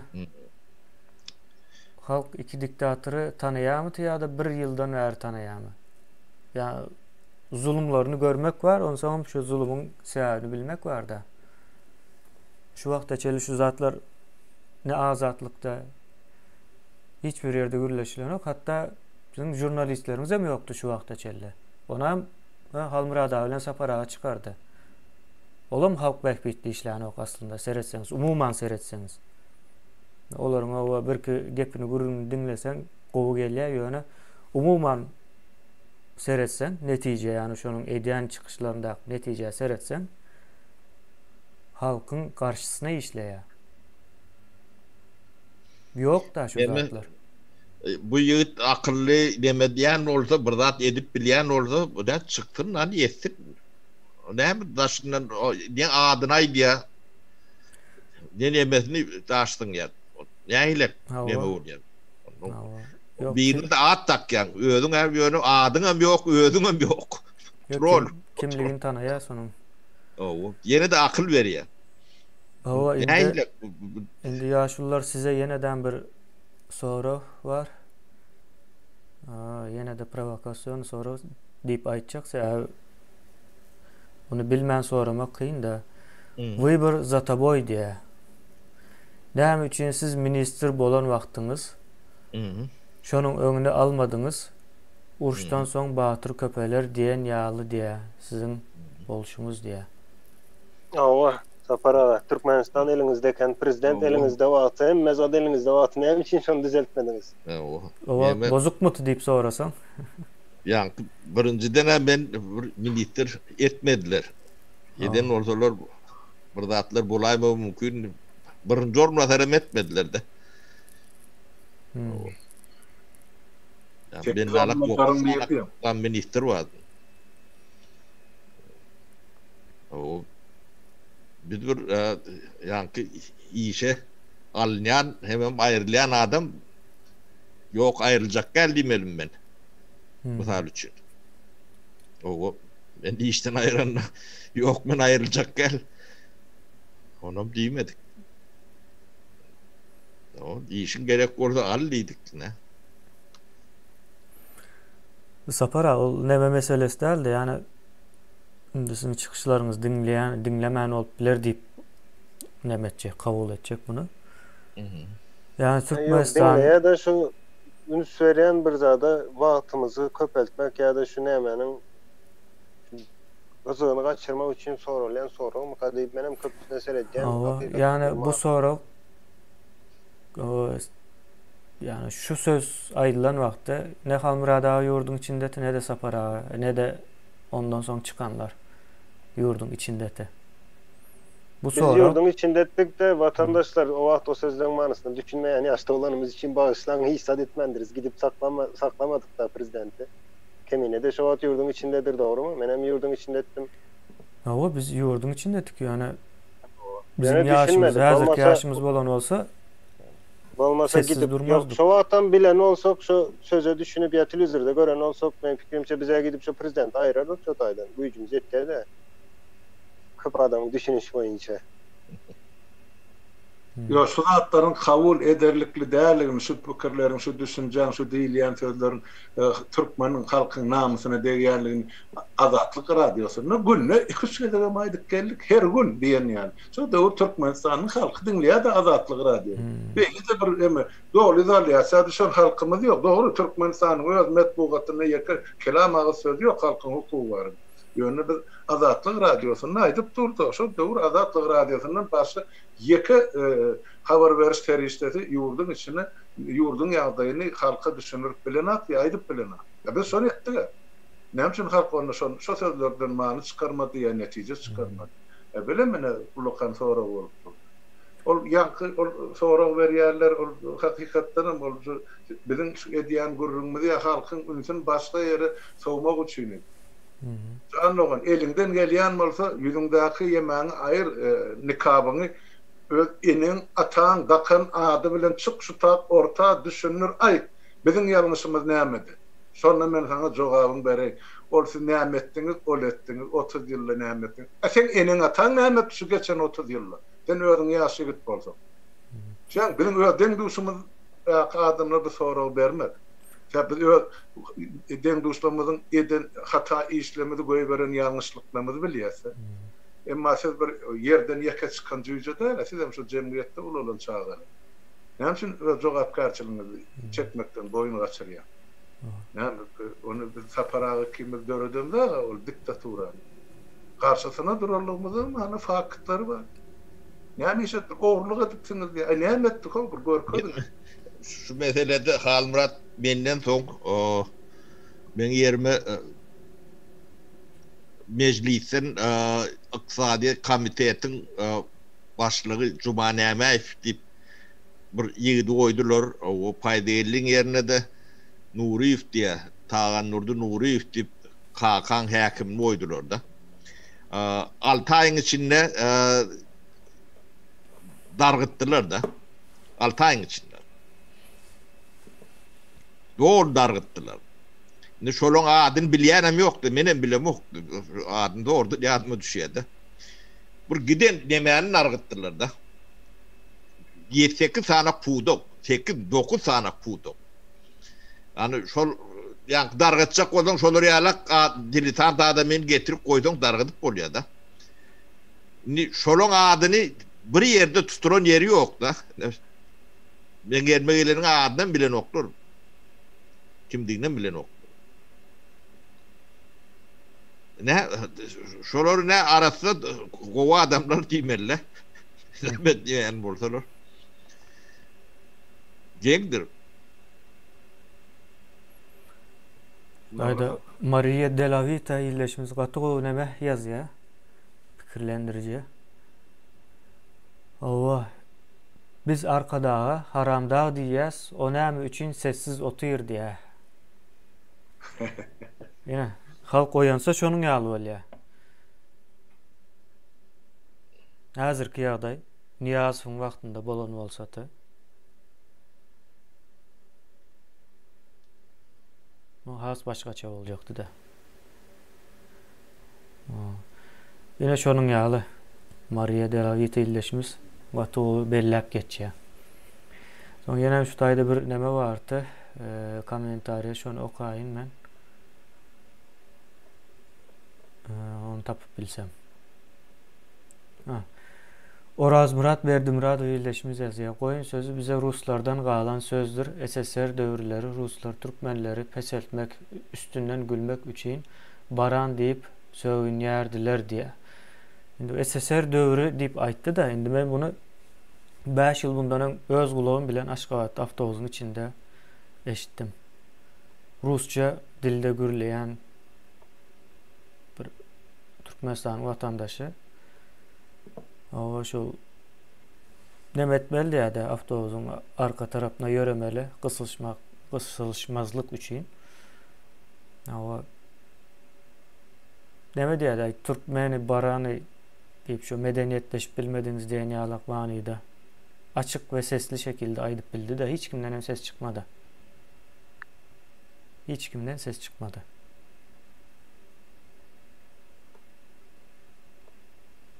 Hava gynansak da şonu ýa halkymız kabul edipdir da ýa.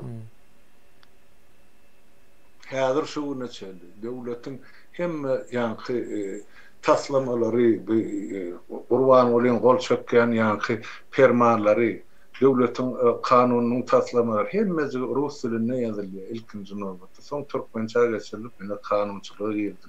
Häzir şu näçeldi türkmen halky ene diline ýa döwlet diline eýilik eden ýeri ýok. Ine biziň tragediýamyz şo taýda. Biziň düşünürjek bolýanymyz ine siziň ekemin aýdym, siziň neseliňizde düşünürjek bolan şu zatlardan dogry dürüst netije çykaryp bir täze bir bütüwi bir türkmenne bir gelecegine bir umytly ýagty döwleti gurup düýbün tutmaňyzy isleýär. Bolup bize başga hiç zat gerekler. Ýani şu ýalňyşlyklary düşünmän, şu ýalňyşlyklardan dogry dürüst netije çykarman biz erteki güni gurup bilmeýär watandaşlar. Bolýar şunu pozorlyň täzeden başlaýan bir çäge däl, bir döwlet düýbi sarsmandyran betondan oýulmaly.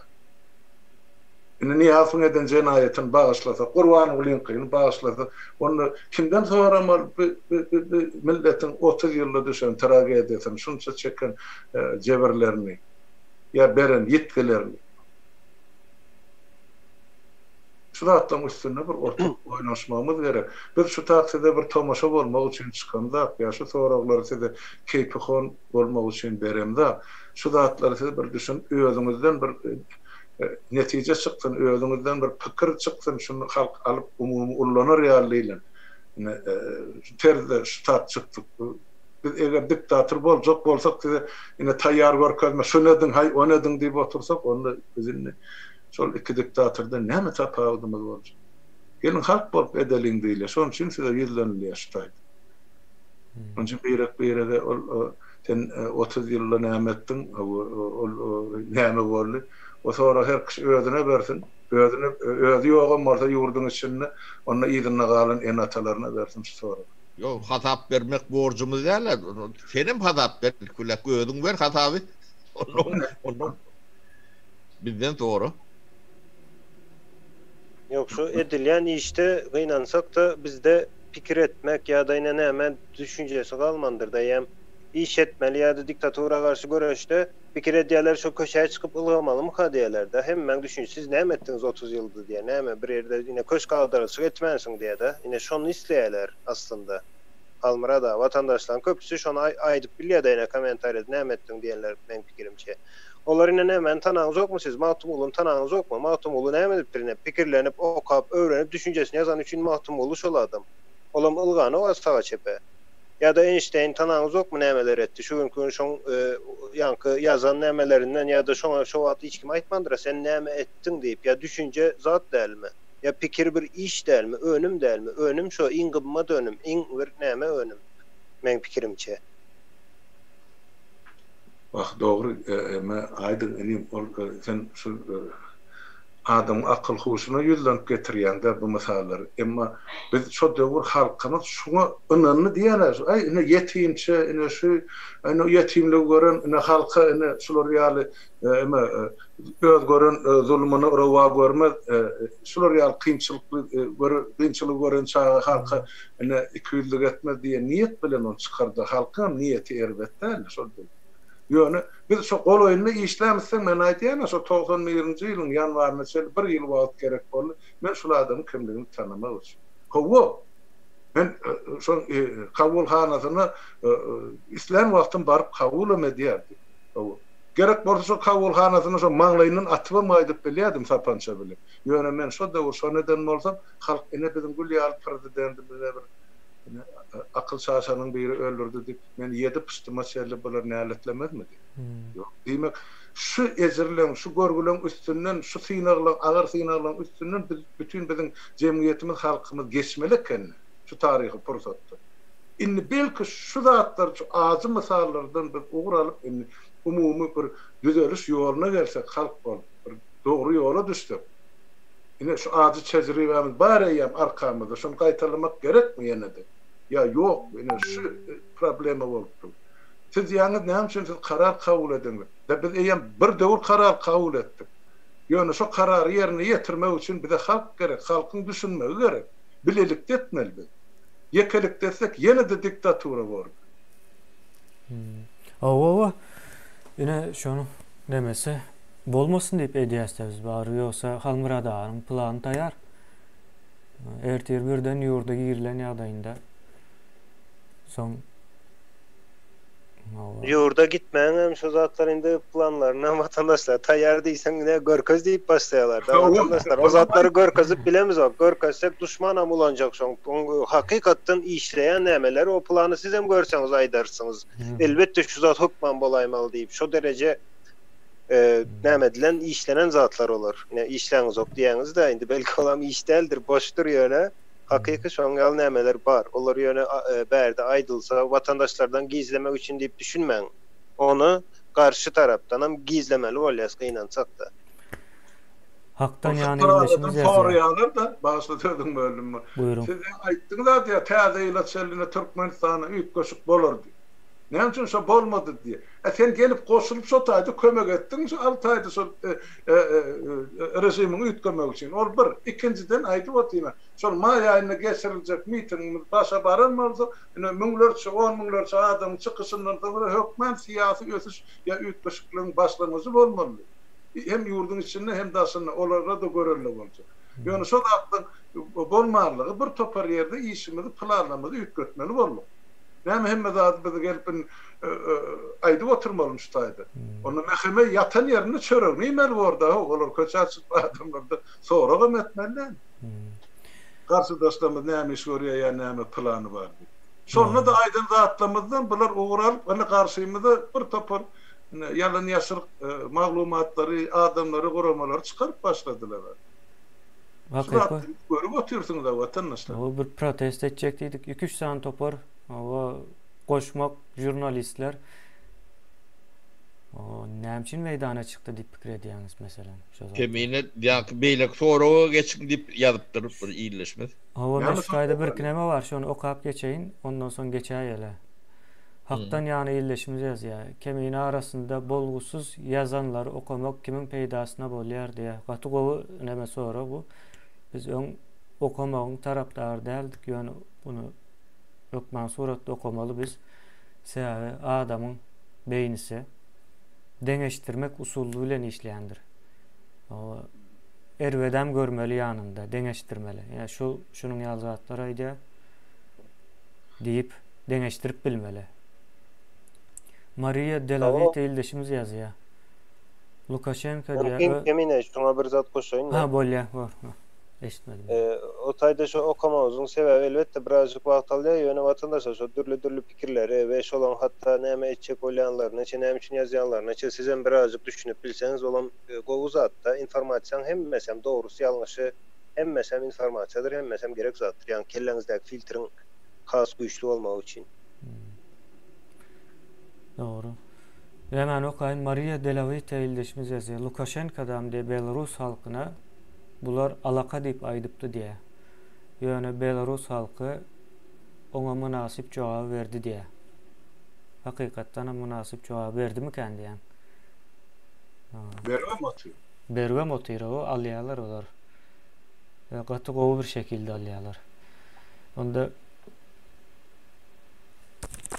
soňky näme geçeli? Biz bu nämeler soňam täzeden görürs barlap. Şondan bir analiz çıkarmakçı nesip bolsa.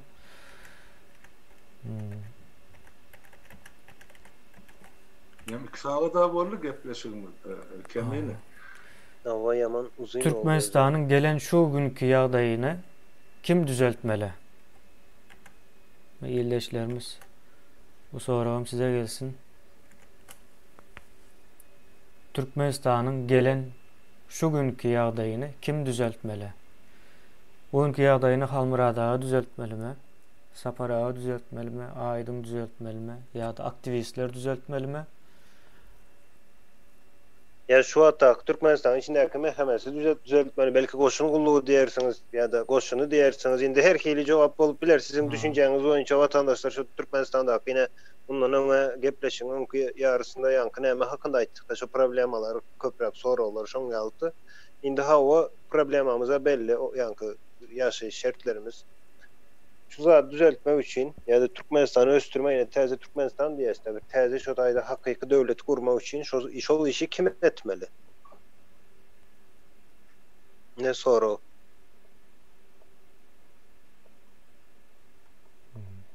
Aýtylmy jogaplar gelýär kemine garýanmy? Gelýär. Ele görmek siz. Bütün halk düzeltmeli. Jogap ýazylýan ýerini görmeli. Ben okap bereyim. Hemen görmek vatandaşlar. Onu indiki näme size de näme deriz Halmyrada. Gayrat edin şonu adamlaryň näme ýazýany menen bir görüp galyn. Yo telefonumda görnýändir, mene görýän. Yok, sanat programy uradypdyrlar sapara. Yok, telefondan görüp bilýän Halmyrada telefonumuz. Yok, ýa-da kompýuterda otyn telefonum öçürdimi? Şu an tez okaly Ferhat Yklymow ildeşimiz ýazýar, halk bolup düzeltmeli diye. Ondan sonra biz düzeltmeli, halk düzeltmeli, şonun köp vatandaş aýdypdyr. Ine elbetde bizim hem garaşan zadymyz şol vatandaşlar.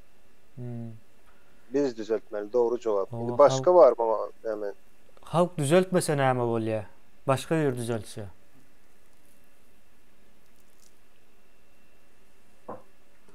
Olan bir näme de şu sorum başka bir görünüşi bolýar da.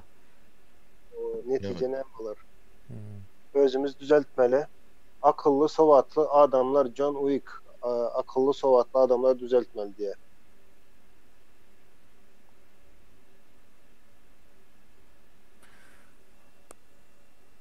Hawa Maria Delavite ildeşimiz ýazýar.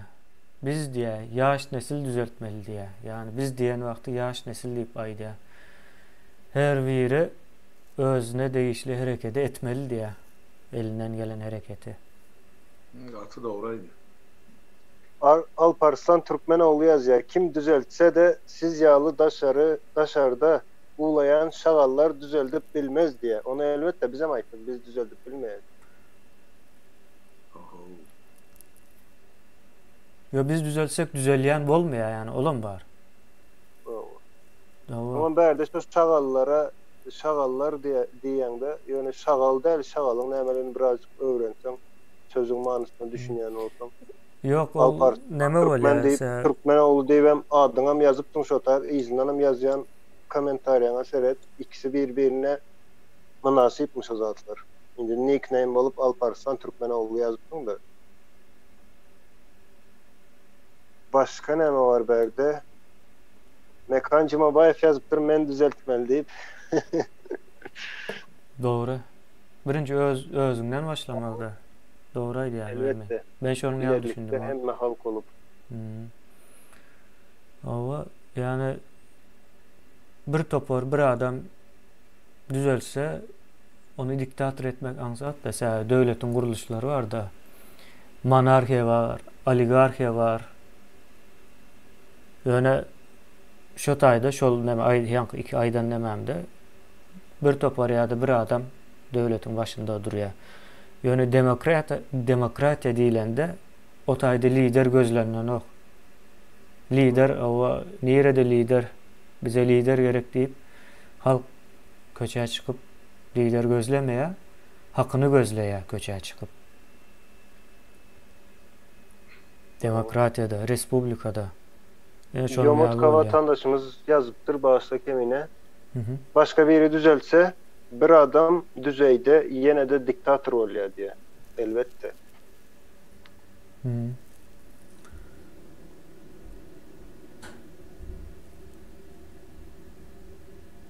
Ama başka yeri düzeldip berse onda 10 şerti bolar. Halkım şol şerti yerde getirmeli bolar.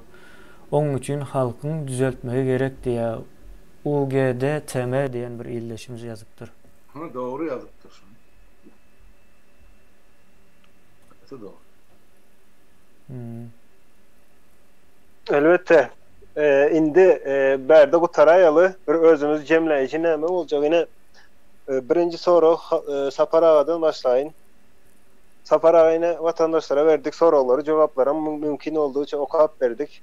Sizdeki berde şu nämeden alan nämeniz diýsem ki netice näme ýa näme görüp bilýäňiz ne şu wagt gysgaça şonu aýdyp berseňiz. Deme aydın 170-180 adam gatnaşanlar. Awa 170 adam. Onun komentari ýazanam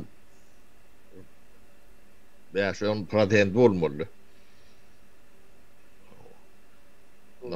Bir pikir çıkarar ýalak quorum ýok da.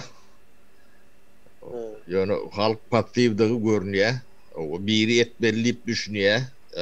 Yani soňky nemelerde halk etmeli diýilen neme var. Ne bu begendirji neme. Bu diňe halk etmelidir.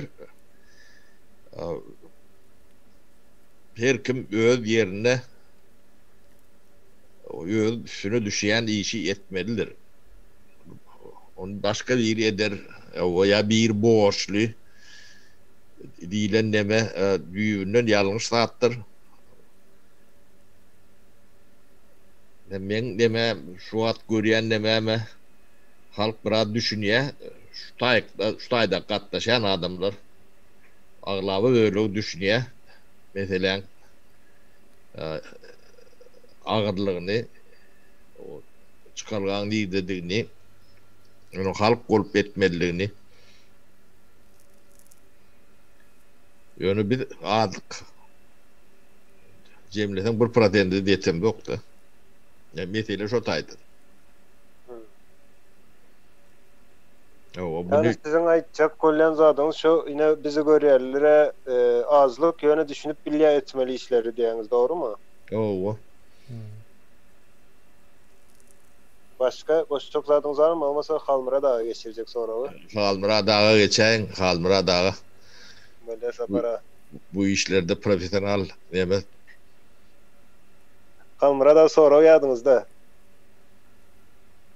Yani Saparağa veren soru. Awa şo Saparağa veren soraw, şo siz näle nämetýäňiz şu taýda, nämeler görüp bildiňiz? Saparağın bellenleri birinciden gaty doğru sebep yine adamların gatnaşýan sany azlyk edýär, gynatagam şuň kun.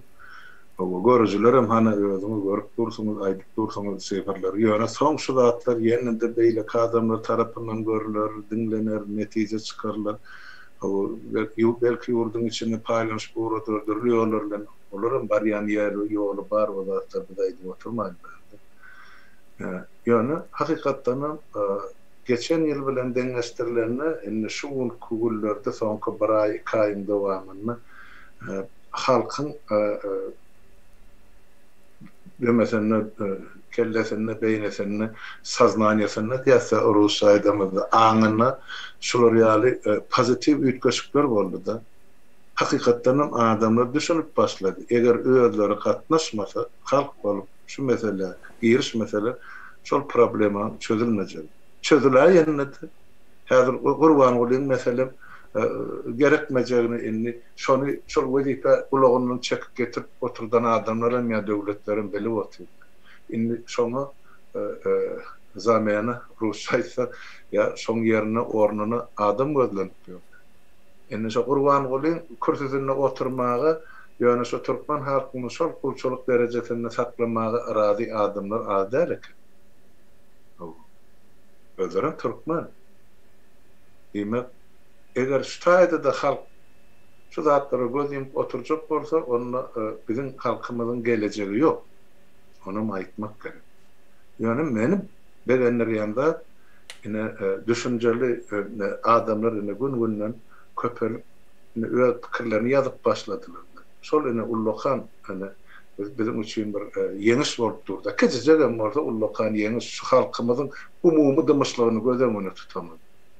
Ine şol adamlary dinläp, şol adamlaryň üstü bilen beýle adamlar özlerine netije çykaryp, ine gün saýyn halkyň şol ýaly pozitiv pikir edýän gatlagy köpeler gider barar. Ahir bir gün ine hökümet bilen göýjümiz deňleşen günden diýmek şol hökümet wezifesinden çekilmeli bu. Men şonu aýtjaklar. Awa, sağ ol. Kemine? Benim aýtjagym başgaçarak. Awa. Ben bu näme başgaça seredýän. Bir şu taýda ýazypdyr da az bolsun, saz bolsun diýilen näme bar da. Mende o düşünce de var. Ýöne bu taýda aslında asal vatandaşymyz ýazypdyr. Awa, bu taýda indi azlyk däl aslında. Bu pikir birinciden bir gezek bir adam gulagyna ýetse ýetýär. Bir gezek eşitse soňky boljak hereketde şol näme geçýär. Bunun atlary var da men bu taýda atlaryny sanap bermeýin. Cemiyetçilik psikologiýasynda ýa-da siyasat cemiyeti var. Siyasat psikologiýasy var. Şolaryň içinde yer alýar bularyň hemmesi boljak işler. Bizim maksadymız şu bellenen gün gelmänkä şu zatlaryň hemmesine aýdyp bermek. Yani vakti gelende siz şunu aýtmadyňyz, bilýän bolmalydyňyz diýip aýtmazlar ýaly. Bizim ağzımızdan hökman suratda çıkmalı bu sözler. O doğruyu yanlıştan ayırmak, yanlışı doğrudan ayırmak. O emme zady hakyky ady bilen aýdyp bilmek. Yani siyasat ahlagynyň döremegi entek siyasi näme giremiz yok. Biz halk bolup ýurdun içine varıp döwlet kurulandan soň asıl siyasat ondan soň başlaýar. Ýene şu siyasatlar, şoňa benzeşler başlamanka öňünden taýarlamak. Ya emma bu zatlaryň maksady. Ýöne hökman suratda daş törekdäkilere bir salym bolsa da aýdyp geçmeli. Şol ýok diýen bolsa da ağacın başına çıkan pişigi düşürecek bolsam şol näme diýär, ýalňyş düşünýär da maňa ziyan berjekmi kan diýip. Şonda da düşürýärler şonu. Dogry dälmi? Şu ağaçtan aşağı. Biz hem şonda da şol näme ýetirmeli. Message diýip aýdylýar da şol näme maglumat hökman suratda ýetirmeli. Ýöne oýanmayan adam galmady. O hereket edip bilmeyen adamlar var. Yani hareketem devamlı edilmeyen, hareketin edileceği günler var. Şu günlere taýarlykly bolmagy meniň dememden, gözetimden yeterli miken diýem. Şu an islesegem halkyň içinden yeterli intellektual bir wada çıkıp bilmeýär bar bolanlarym. Yani intellektual diýilen adam özüni garanti almagyny has gowy görýändir. Intellektual däl adamdan. bilen deňeşdireňde. Şonuň üçin ýani aýtmaly bu zady diňe kulakdan kulağa, ağızdan ağza ýetirip durmaly. Ine iň uly näme goşant bu. İkinciden ýurdun içinde ýanky aýdan näme barty. Ýurdun içi bilen aç-açan gürleşip bolar. Eger basyş edýän bolsa, ona hökmen suratda şu basyş edýäniň telefon nomerini sorap bolar, alyp bolar ýa-da şonuň bilen gürleşip bolar. Talap etmeli. Ine hak hukuk nereden gelýär? O sen meniň öýümdäkilere näme üçin basyş edip bilýäň diýip aýtmak, hakkın hukukuň talap etmekdir. O hakkın hukukuň häzirden şu şekilde, yani iň bir mecbur bir şekilde talap etmesen, ondan soň ýurdun içine baran wagtda yani bir topar ýa-da bir adam ýene bu ýurdun başyna geçer. Ýollar açar. İslan ýeriňizde işläp gelin diýip Täjikistanyň kyýaly meselem. Olar islan ýeriňize gidin işläň, maňa goşulmaň diýär, menem size goşulmaýyn diýär. Olam bir döwletlik däldir, yani olam gaty ýalňyşdyr. Yani döwletli bolmak gaty başga bir mesele. Şonuň üçin hökmen suratda entek wagty gelmänke aýdyp ýetişmeli vatandaşlarymyza. Men aýtjagym bu. Aydın sen özüň näme goşşakyny şu günkü geçirilen söhbetdeşler özüň näme netije çykardyň? Halmyrada men çıkaran netijem ine nädiysem kem. Elbette sanymız az, 200'e ýeten nokta. Başka beýlekine halkyň düşünjesi, ýanky bilimi aslında men garaşjandan has ýokarda eken. Hatda menem köp zatlaryna ýa ýazýan kommentarýalaryny öwrendim şu gün. O beýendirýän zat ve çok nämeleri öz arasındaky bolsun yazışmaları, yeneleri bilemek men görýän zadyma diňe ösüş görýän Almyrada halkyň aň düşünjesinde. Sebäbi käbir soraglary da iň soňky soragda biz belki näme jogaplar geljeğini birazjyk näme dipdim da men. Samnyýene barty da ýöne hemmesi bir ağızdan diýen ýaly şo sorag çıkar çıkmaz ekrana kemine görendir kim düzeltmeli ýurdu diýende halk biz halk biz halk soň ýaly ýazylyp başlady da. Bu ören kovuzat. Berekella vatandaşlarımız şu zatları näme edip bilýär. Inde öňümizde owa nesip bolsa jogaplara tapdyk. Inde şu etmeli işlerde dowamy 30 yıllık uykudan oyanan halk yani gaty tizlemedi ornaşdyrýar bolmaly zatlar, yani hakyky edilmeli işleri. Yani ýalanyň perdesi bir sigirlen soň ondan Ama vatandaşlardan şu haýyşym şu düşünceleri paylaşıp indi näme etmeli olarsa köpeltmeli. Edil özüňiz ýaly tanaýanyňyzlar ýa dost ýarymyzlar bardyr. Sebäbi şu zatlar düşünip bilýän adamyň daş töweregem özüne laýyk bolýar. Dogry dälmi? Ýani näme adamlar bilen gatnaşan däldir oň ýaly. Jahil adamlar bilen gatnaşmaz. Şu düşünjeleri edip bilýän adamlar diýmek daş töweregde edil özleri ýaly düşünip bilýän bolsa şolar bilen her oturanda gurrun etmeli da şu indi öňümüzdäki wakalary ediljek işleri näli ýaşamaly, näli döwlet gurmaly, näli konstitusiýamyz bolmaly şo zatlary vatandaşlar. Doğru. Onda şu taýda boldy da ýaly. bolýar. Gat uzun oldu. Gowy oldu ýani. İyileşler. Sağ olun. Sağlıkta görüşelim. O ýigitler size de hemmeňize sağ ol. Almyradaga ýataganam saňa. Yigitlere de kebile aydın.